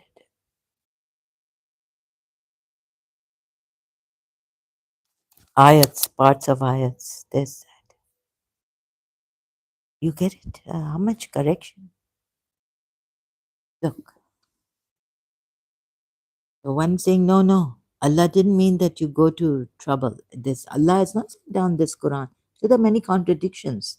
And you're trying to, every ayat, every part which contradicts another, you have tried very hard to patch it up and reason. And I could see the contradictions, like they're immense. And the reasons given in your tafsirs, Muslims.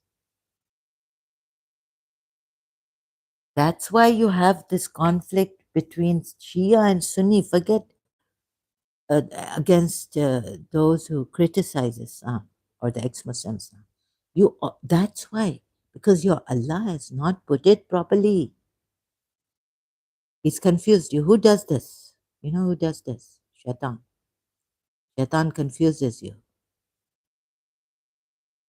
Shaitan brings doubts in you.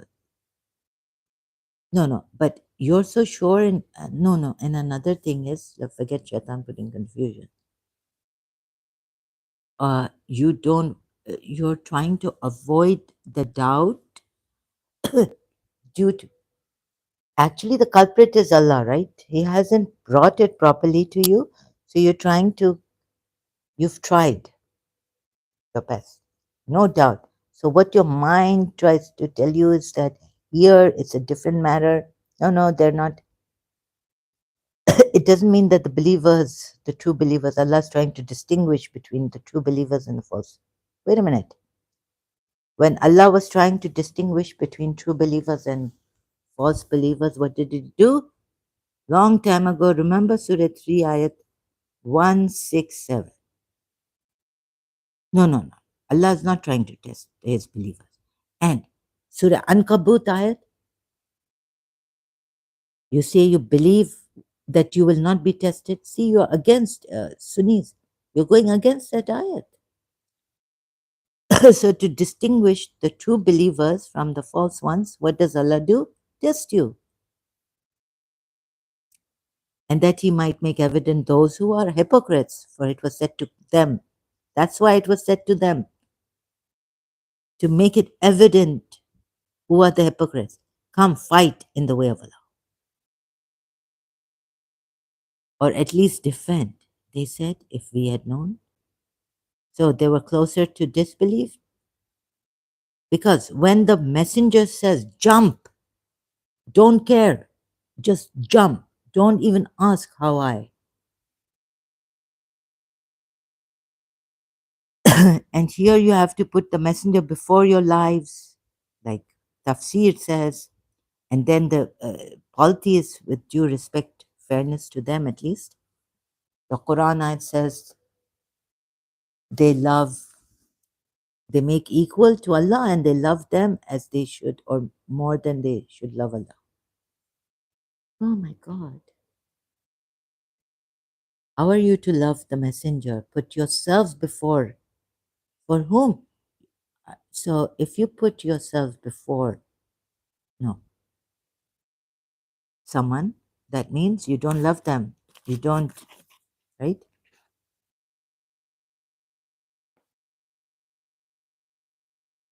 So, how to say this? If you put the messenger's life before yourself, then you love him. So, and so Allah, yes, and the messenger also, right? So this means that Allah and the messenger are equal in this. That you have to put your life, you have to put the messenger's life before you. To save him, you're supposed to put your life in danger. If need be of that.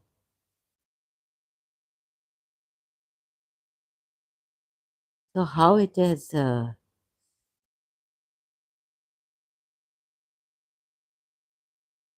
deceived you. Allah, this false Allah. Sorry to put it this way. But I have to show you, right? So, it's terrible. Now, 7 years, how many years I've been coming here, trying to show you. And now maybe Ismaili is also trying to help them.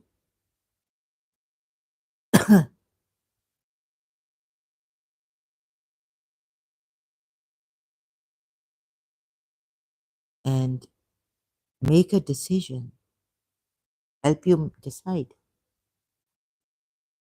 Now, the branches, the end part, the penthouse, foundation is finished of Islam. Now, so many other mistakes and all this. Now, I'm showing you in the mistakes in the tafsir, a little more eloquent, but health deteriorating. So sometimes not performing that well. Now, do you get it or not? Please see. And is it worth it to be in this religion? Don't you think that Allah should have done better through Allah and you deserve better? And then if there's nothing, have the courage, you know. I read also later on, like, not just my teacher telling me tell the truth and Imam Ali, but also have the courage. Very few people have the courage. Even the Quran ayat says, if the truth be against you, your parents, the rich, the poor, you've got to say it, right? You've got to admit it. So, Brooke Shields had read in a magazine when she was in Princeton University studying. There was an interview or something, article on her. She said, like, what? Uh, I may not be able to find it. Have the courage. Some people don't have the courage. Like she said, I courage to see, to face the truth. What is her motto? The courage to face the truth, or something like this.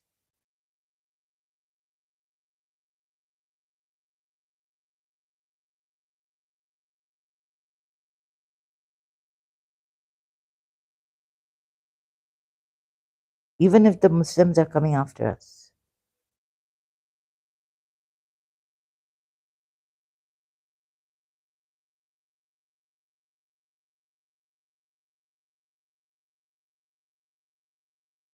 Speak. Oh, this is now a Hindu document. No, no, sorry. Hulu. What did, sorry, excuse my eyes, something had documentary Pretty Baby. Ultimately, Shields, now 57, finds her voice, takes her power back. I wasn't afraid that my truth would be twisted. Brooke Shields talks finding the courage to speak her truth. I think somewhat this way, if I may remember, but I don't remember correctly, or, you know, courage to speak the truth. To even see the truth, you need courage.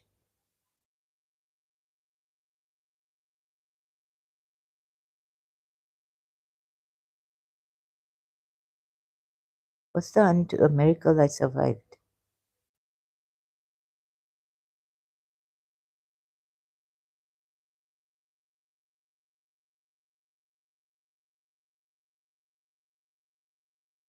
Yeah, and no one get now. This is a new one.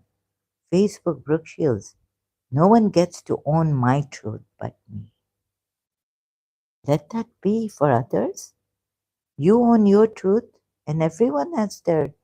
It's as truth is objective, subjective, personal. Brooke Shields reveals where my courage comes from.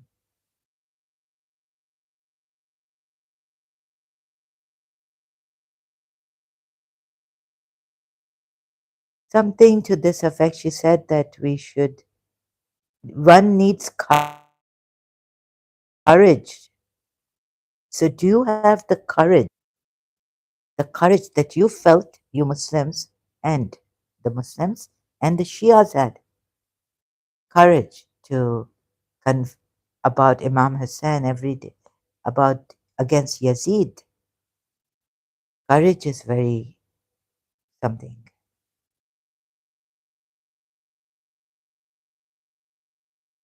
Ability to do something that frightens one, bravery, strength in the face of pain or grief. When all your strength is gone, there were times I was scared here to go out even. How many years?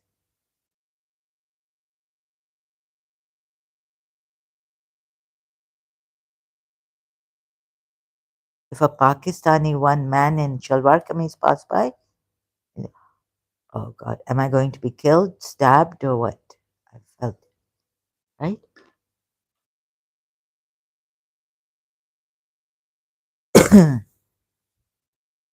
When it's frightening, when it's unbearable pain, questioning Imam Hussein, Zainal Abidin. It was Bibi Zainab going through Yazid, questioning, and coming here. And you didn't see the pain I was in, but you only saw what I was like being. You would say, oh, she's being what a terrible person against Bibi Zainab. Look how she's saying it. But this also.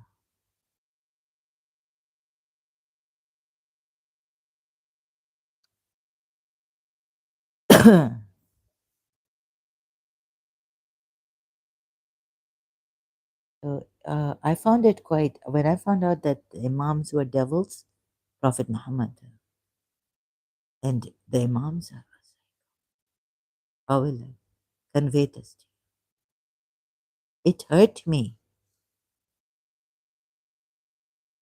but I had to keep a stone heart. So where are we now?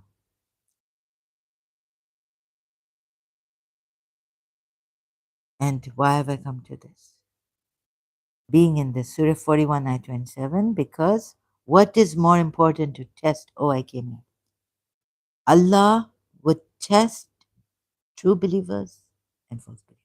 So you see, in coming to this again, like from this Surah 41, Ayat 27, disbelievers' worst of deeds surely recompensed fully, but the believers will be forgiven. Oh, sorry, not even forgiven, effaced, completely removed or covered. So then, oh God, then I came to like this. So what the Muslims, and I showed you so many in your tafsirs between Sunni Shia. Here Shias are right, here wrong, but you see, you're not following logic. So much, so many contradictions. And what are you doing in your tafsir? How are you trying to uh, uh, join? Like try to make sense. So there would not be a contradiction. No crookedness in the Quran. No contradictions. See how your mind is working and how your minds have worked. Excuse me. So this I showed you also while on this Surah 41 ayat 27 against these ayats, Surah 29 ayat 7, believers will be, evil deeds will be removed. They're doing, okay, I don't deny this, doing good deeds and munkar and maruf, enjoining good and forbidding evil. I don't deny that. But see, now get it, please. And that moreover, have I done more on this? Sahi? Surah 17, ayat 38. In the sight of your Lord, detested. It's detested, yet the evil of the believers will be removed. Even though you're doing good, your salihati amals, okay? But even then, your evil deeds you have and will be removed. It's not the. So, how do you see it? Do you see that these were newcomers, believers, those who believe? Okay, it's telling the polytheists, right? You'll say, I'm trying to look at it from angles that because your tafsirs, my God, where it comes from to patch up all the contradictions and all. My goodness, what heights your religious scholars have gone to, commentators, tafsir, taken to patch up contradictions and all this. To what extent? Your religious scholars and our imams have gone to and because Prophet Muhammad, oh, even taking Prophet Muhammad's sayings through Halal Bayt and Quran ayats, like to what extent they've gone to uh, fool us, deceive us, patch up the contradiction. Those who believe and do good deeds. I'm not saying that the believers that Allah would, I've even showing Surah Ankabut ayat 7, I think Surah 29 is Ankabut. Huh? Yet your evil deeds, and Allah hates what the evil they were doing. Suppose they will get the better of us. How evil is their judgment. Surah Ankabut. And is it in Surah Ankabut that Allah tells you in detail to keep away from this? And yet, you, okay, so he starts Surah Ankabut, comes to Surah 7, and then, oh, so was it this surah that I was seeing? Believers, you're not, yes, you're not supposed to do adultery, you're not supposed to do all these are evil deeds, right? Sins done, whatever, but they're evil deeds. Surah Ankabut, Surah 29, let's start from ayat 7. I hope it doesn't jump to ayat 7. Where's Quran.com?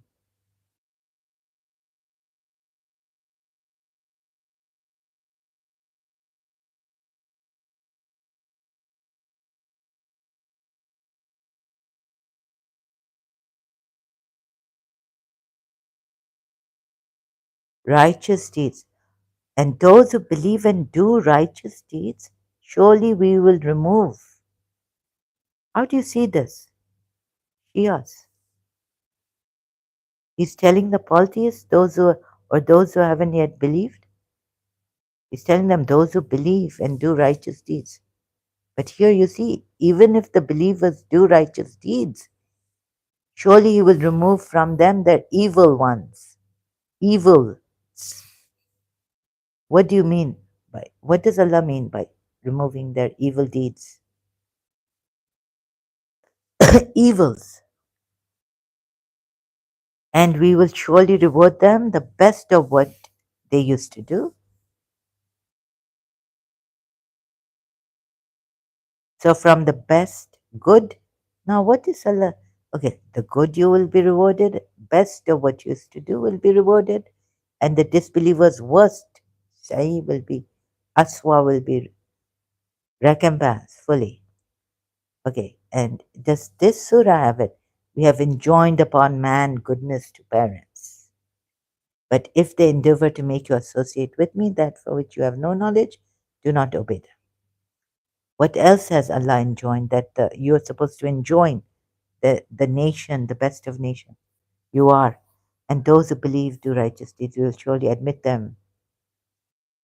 And of the people are some who say we believe in Allah, but when one is harmed for Allah, in the cause of Allah, he considers the trial of the people as a punishment of Allah. Now hear this. Then Allah will surely make evident those who believe and will surely make evident the hypocrites. Now is it important or that he saved these hypocrites?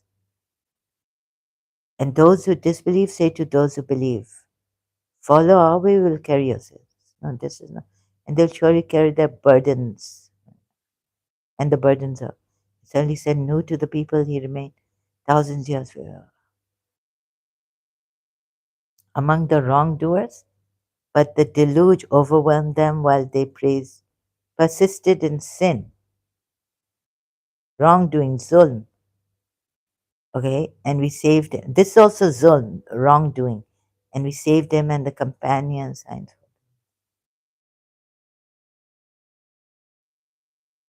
that is best for you if you should know. Worship Allah and fear Him. Be mindful of Him, maybe. You only worship besides Allah idols, you produce. No. This is not that. I mean, sorry, this is not the surah that has, like, don't do this, don't do that. Yes, munkar, enjoining good, maruf, and forbidding munkar, evil. Do the Allah tells you, like, don't do this, don't do that. So whatever Allah tells you, there's a nation who tells you not to do this because Allah doesn't want you to do that.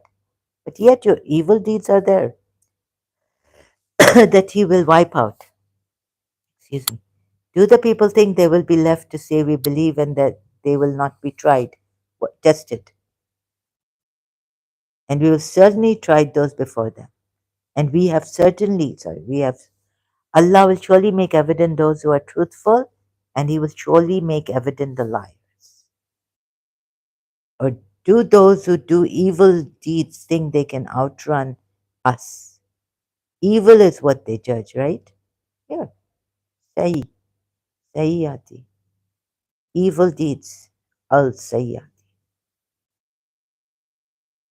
But the believers' evil deeds will be wiped out. Yet I know you're supposed to do good. So you're supposed to do munkar, right? Stay away from wrong, forbidden. Stay away. Sin is haram, Surah 7, Ayat 33. So stay away from alcohol, stay away from gambling, stay away from all sin. Dhan, even your dhan will be, may be forgiven. Okay. But here Allah says, surely you'll wipe out your evil. So we're on evil now. Sa'i, aswa. But here you use sa'i and sa'a. Evil is what they. So hasn't Allah judged, like wiping out the believers' evil deeds when even there is a nation which is the best He has chosen for you or He has brought for you? You are the best nation who invites to good and enjoins good and forbids evil.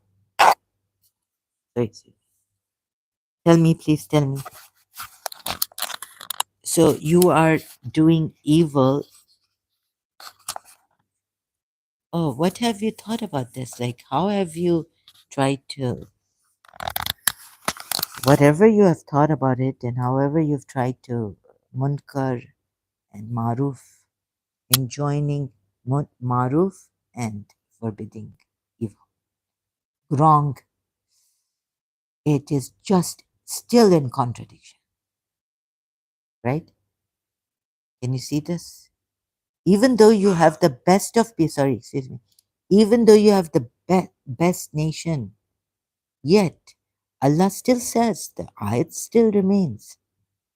And moreover, he says this to the disbelievers or to those who do evil deeds. We did test those before them, and Allah certainly know those who are true and those who are false. So whoever should hope for the meeting with Allah, meeting with Allah. So, and those who believe and do righteous deeds. Of course, you're doing righteous deeds, but aren't you supposed to stay away from these misdeeds even? Like these are not misdeeds, small. You may have thought, so Shias come to the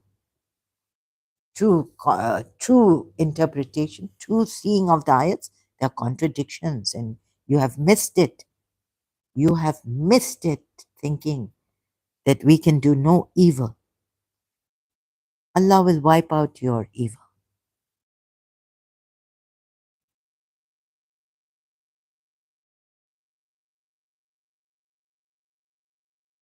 There are many contradictions. And you can you try to patch up or what. Like I haven't looked at the Shia. Oh, I have. Oh yes, this one was enough for me. So, what has the Shia commentary said? Your historical classic Aka Mehdi Puya Ali commentary on Surah Fat Ayat 5. This is enough. There is no greater evil than to throw doubt. Before even deserting or deviating, huh, throw doubt upon Allah and His Prophet. No greater evil. So, you can't even doubt. So, since the rest of your, okay, just don't desert, deviate, or doubt, right? Facility of pardon, forgiveness, and protection. the rest of the misdeeds you're doing, evil deeds that Allah detests, and said the disbelievers will be, the worst of deeds will be recompensed fully. Your evil deeds will be wiped out. What is this? What is this, please? On one hand, you're saying Imam Hussein was the example, greatest. Ahlul Bayt enjoin good, forbid evil. They tell us, yet your evil.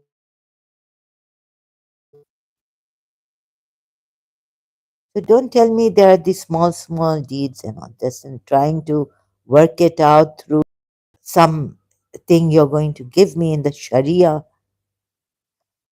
Oh, who else can I show you? Shia, especially. Sunnis also, please, you're welcome. And see this? Taking a risk, and I'm taking a chance and giving myself to you so you can take my life. Take my life. So I feel like I haven't done enough to help the Muslims because my channel is small. So please share it sparingly. But I think I should realize that there are these monsters who will come up in Shia Islam too and say, she's a liar, call me out, try to cancel me, try to do what they can. Because this such a comes from an evil God, right? And had he not inscribed mercy on himself, he would not have forgiven you for your jahilat, doing evil in jahilat. Oh, sorry, in ignorance. Yeah, ignorance, jahilat. See this also. What else to see? Anything else?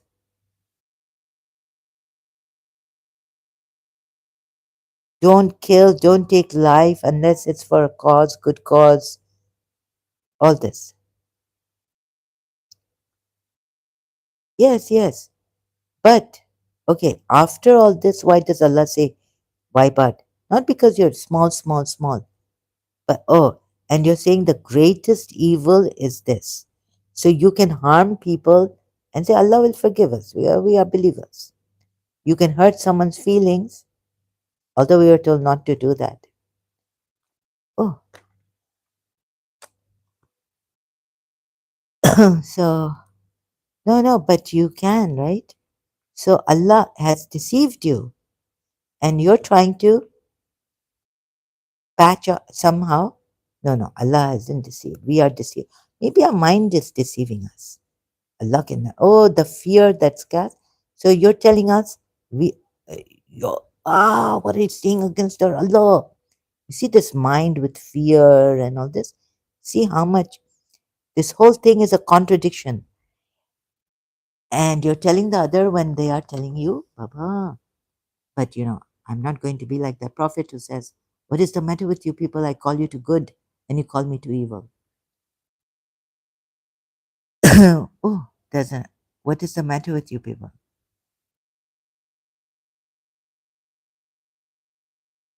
I call you to faith. What is the matter with you people? I call you to good and you call me to bad. And you want to kill me. Something like you, or maybe say to bad. And you want to kill me moreover. Isn't there a ayat about a prophet saying this to his people in the Quran? Let there be a group among you who call others to goodness, encourage what is good, forbid. Which prophet said this? They made their false altar. Saleh? No. Saleh said to his people, what is the matter? No. I can't find it. Oh, no.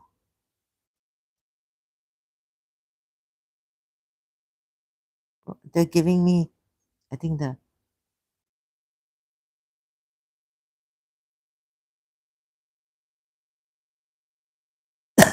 oh God, let me just put it this way then.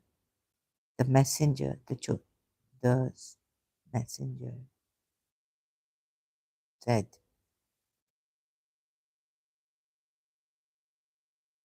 still getting Ali Imran verse, same verses. What is the matter with you people? And you're going to give me these hadiths. Prophet said, whoever among you see an evil action, then let him change it. Right? All this is there. Don't show me these hadiths. Oh, I mean, I was. So you see, I was asking for help. Oh God, I'm contradicting. Yes, yes, show me the hadiths. Okay, your prophet has said, read it. Whoever among you sees an evil action, then let him change it with his, read it. Oh God. Whoever among you sees an evil action, let him change it with his hand by taking action. If he cannot, then with his tongue. And if he cannot, with his heart, like silently. And that is the weakest of faith. Sahih Muslim. Yes, so you're supposed to do everything you can to avoid, stop evil acts, deeds, right? So how have you been deceived?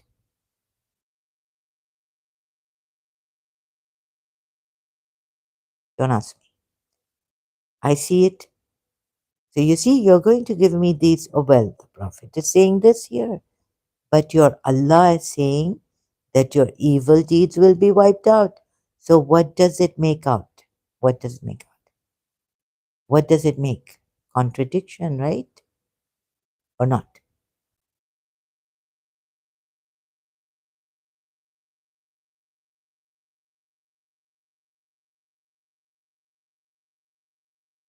And the believer's evil deeds, if you're saying this is doubt, wait a minute. Oh my God. Remove the ills from them. Wait a minute. Ali, Puya Ali commentary?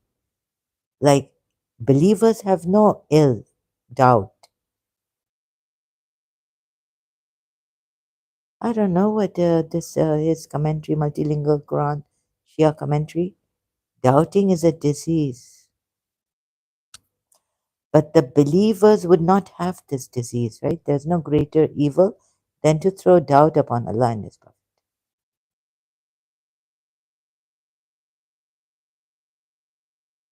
Remove their ills from them.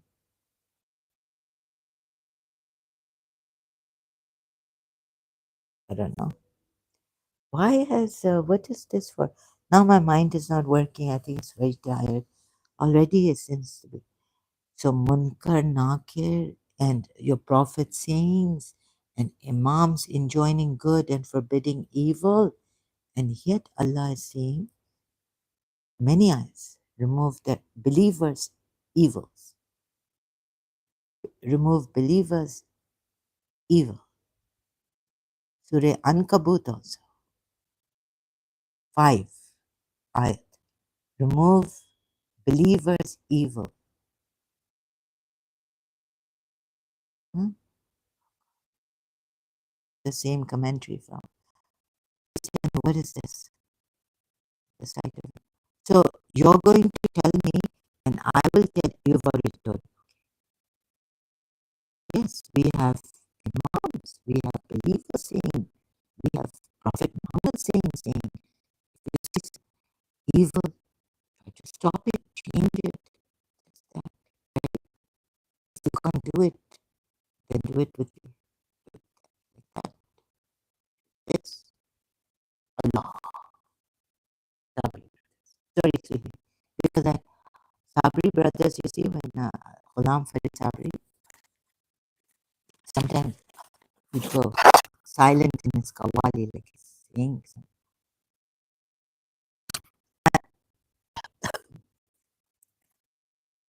He used to come to my birthdays, and he came to our wedding, one wedding of our family.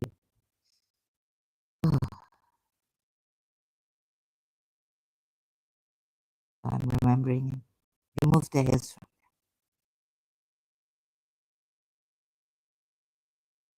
So do you see the contradiction or not? Yet you have some evil in you that you will be doing, and he'll have to remove it. Some or what? I don't know. God hasn't said it. You might say it in the tafsir. This is what God means, and but God generally has put remove their evils from them. That's it. Believers, so they don't have doubts. Neither do they have any deviation, nor do they have they deserted. Yet they have evil that Allah will remove. What is this? That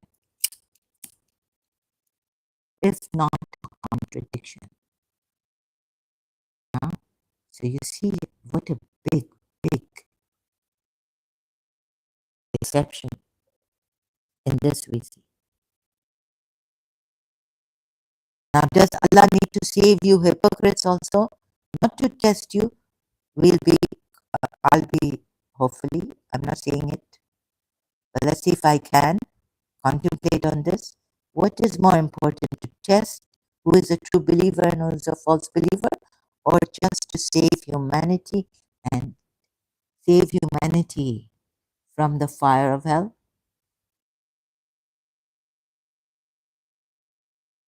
You'll say by making them believe,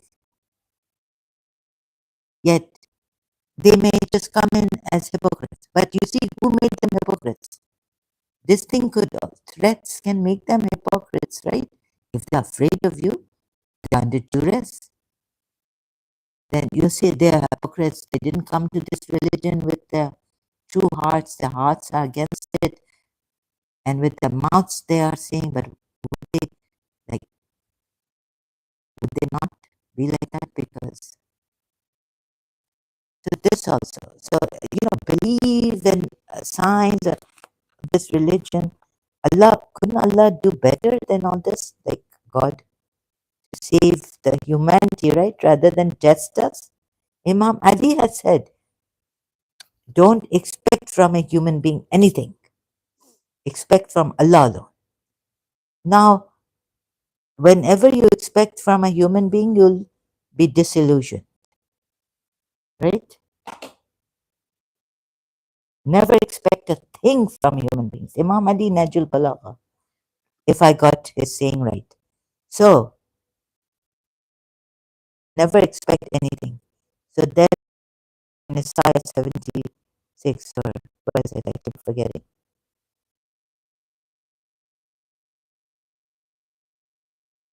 Would you not fight?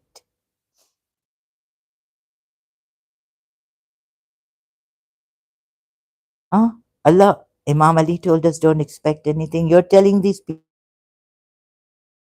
people to fight for us. We are oppressed men, women, and children. Support us. How can we expect from these human beings anything? Imam Ali said, never expect from human beings anything. You'll always, always, always be disillusioned. Huh? Now, Allah is telling, what is Allah expecting from human beings? That they will go and help these oppressed men, women, and children? Look at the logic. Look at the logic. I mean, I love logic. I started to really, I get, I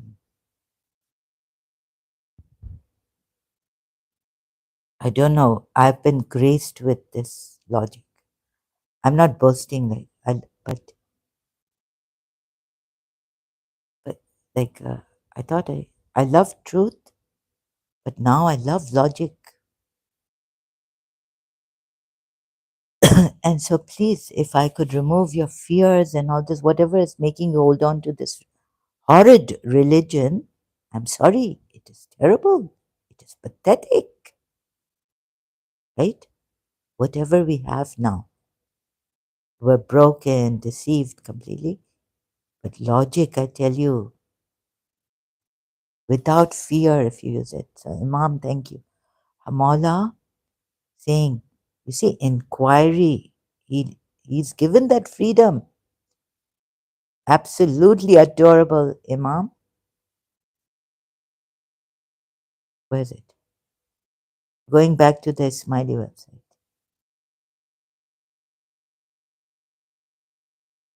It's a process. Developing that intellect requires free inquiry into the matter. Leave us alone. Those who want to kill us and those who want to stop us. So I've done the inquiry, wanting to develop my intellect. I was chasing after goodness.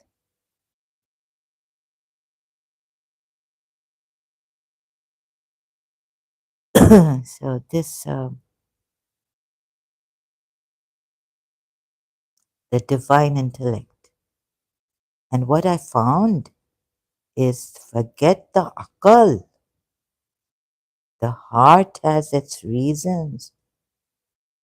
The, the more we use this intellect, and I realized Mala, if Mala was here, if I could, I realized that the akal is the problem, the culprit. Although it has some good things, but the heart, love is the best. That which comes from the heart. You see, before divine intellect, where did Allah send? Is it in the heart? Leave all logic, everything, right? Logic is beautiful. I love it. So use logic when Allah has used your tafsir. What? How shall I say? Right? Not right logic. Not. Why has your logic gone haywire? Because you're trying to patch up a thing in fear. In fear, you have Mawla. Where's the even human intellect develop? Where's the freedom? Mawla, where's the freedom? So Jiddu Krishna, where's the freedom? Because all is like fear, fear, fear, fear based. Excuse me. And you have to take first action you take against your women out of fear that they will disobey you, that they are disobeying you. You fear. Khizr feared. Even Khizr says, thanks to Christian Prince, I have to acknowledge I was there and I learned, oh yeah, this ayat also it says fear. If you, because we feared that he would turn out to be, he would become a disbeliever and grieve his parents, right? We feared. And Khizr has come from Ilme Laduni. He's higher than Moses. So let us remove the fear so you can have free inquiry into it. And where is the freedom? Where is the free inquiry? Is the mind free? You see, the mind is limited. Jiddu Krishnamurti.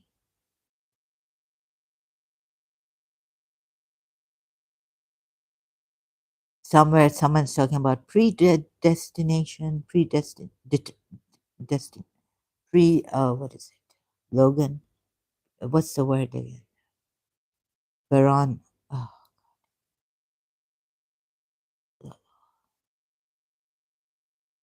you're living in a predetermined, sorry. Logan Baron.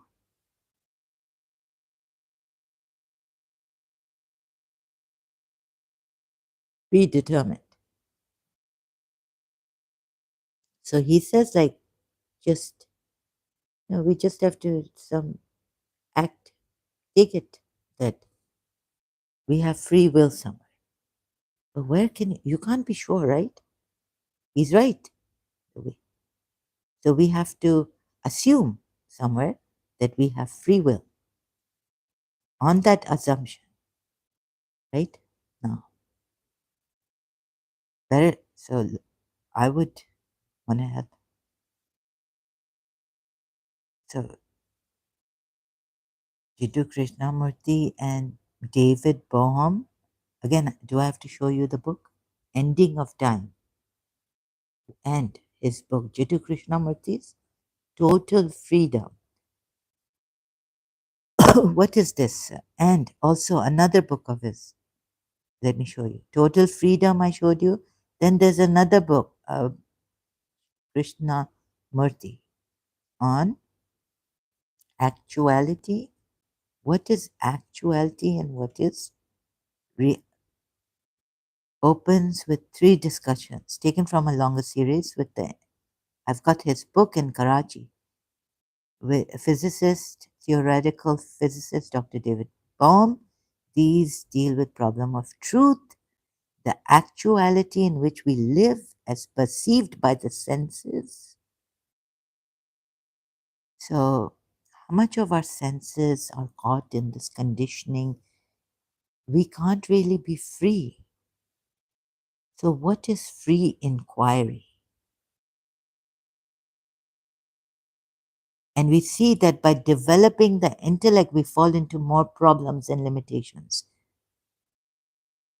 I had to read all these books. Truth and Actuality, Jiddu Krishnamurti. Krishnamurti Foundation, India. Okay, .in. So then you see, Imam, reality, Krishnamurti Foundation Trust. What is reality? Find out. What is actuality? What is truth? Is truth actuality? Is truth reality? From truth and actuality. And where is that freedom? Do we have the freedom? Oh, so Imam saying here, oh, oh God, it was quite. Now I'm becoming emotional because you see, I went to the supermarket. I wanted to, like, they said samosa here, chicken or vegetable. No, no, the table you had, the whole table you had for samosas. And I found out from a video of Princess Zahra interview with Aga Khan's daughter, fourth that His Highness Aga Khan the Fourth loved, his favorite food was samosas. Where's the table? But where's that separate table for samosas? It's gone. The divine intellect, Akal e Kul, both transcends and informs the human intellect. Do more on this. I better go now. Developing that intellect requires free inquiry. And what is free to inquire? Isn't it pure awareness? Isn't it? So please see this how important pure awareness is. If you go in your mind, you like me, Imam Ali saying that a deep thought or what solves the problem. No, no, no. You could, okay, you solve many, you become a scientist, solve problems, but it gets me into more problems. Got me into more problems. Deep thinking doesn't solve any problem. I mean, it might on the surface linear side, but we're going, we're not even going vertical. We're linear, vertical, everywhere taking, oh, sorry, excuse me. We're taking everything along, and we, like Logan Baron said, we need to not escape reality, this material, this life, but we need to transcend it. I think we need to go through the forest also. We need to face reality. I've been escaping by sleeping, can't take it the pain too much, so I have to. So, I guess we have to go through the reality to transcend it.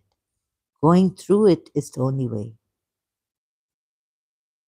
Whatever is written for us and whatever we have made for ourselves, karma, and what is written, predetermined, I think we have to go through the reality, face the reality, go through it to transcend it.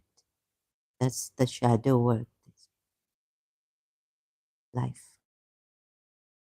Our choices, the choices we've made,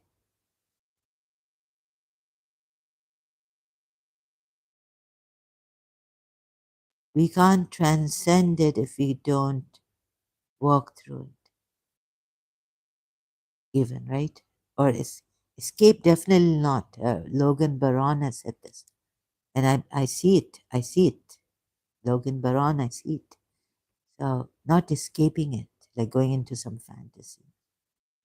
So, this pure awareness really helped me to not fall asleep. I mean, in the reality, we need to face it.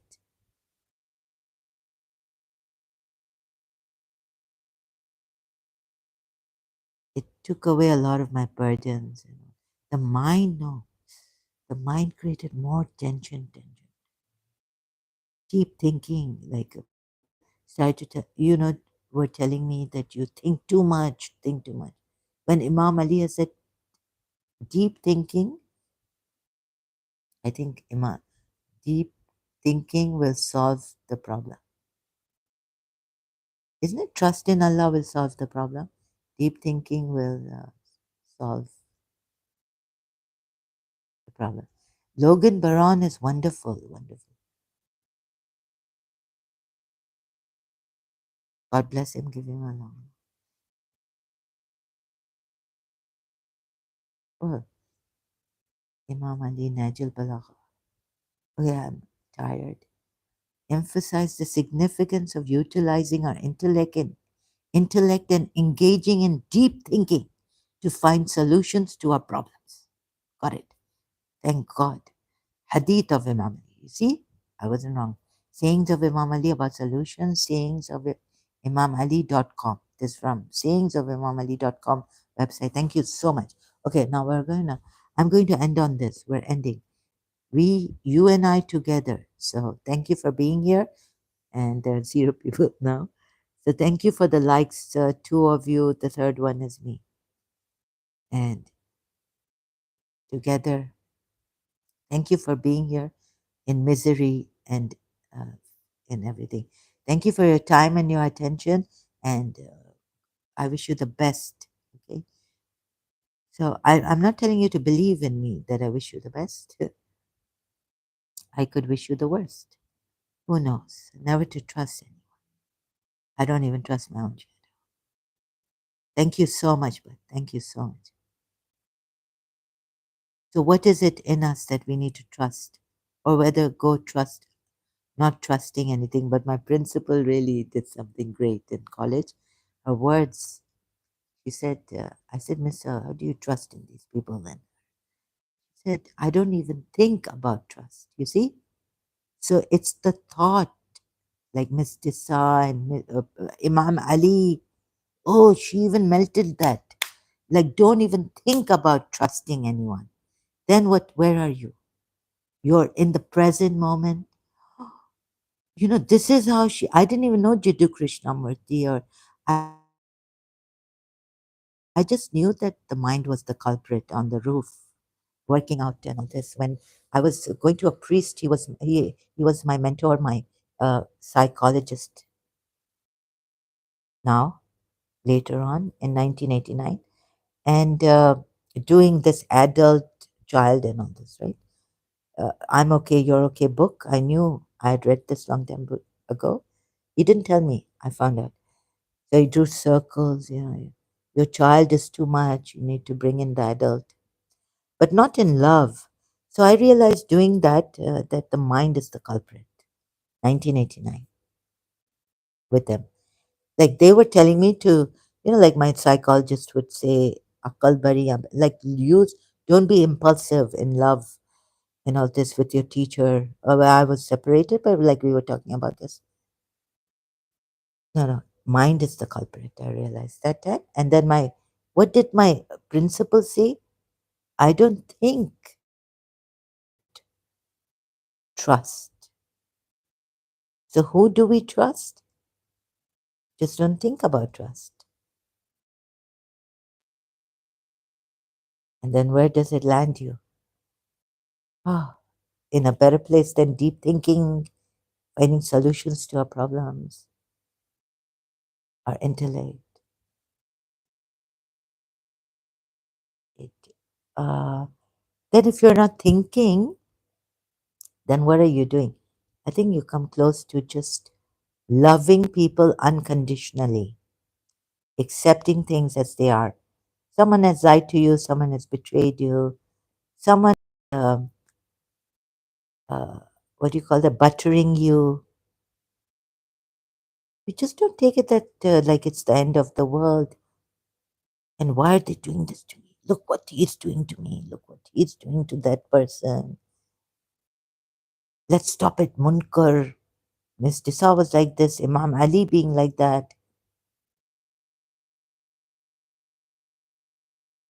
That's so very good. Principal told me, and my thing just dropped. You know, the thing in the mind all the time. Tell the truth. Oh, yeah, you lied here. Excuse you made. You're terrible. Oh, later on, you could start lying about other things, make it convenient for you whenever it's convenient. Okay, forget it. Forget it. So she said, I don't think about trust. So any student who comes to her, she's maybe buttering her. Doesn't matter to her. I don't mind. Oh, in the world, you don't mind anything. You see? Beautiful. That on that, all that mysticism, all that unhealthy principles, truth. Oh, that's a hypocrite. I can't take it. I'm having allergy. I'm allergic to and I started to have allergies in Karachi later on. When I started to say I'm allergic to hypocrites, so principal had a healthy life like this. Even though she may lie and all this, but healthy. Live healthy, drop all this nonsense, right? The mind culprit, deep thinking to find solutions to a problem. Oh, please don't go there. It's terrible. Trust in Allah, but oh, tie your camel, tether your camel. Prophet Muhammad say.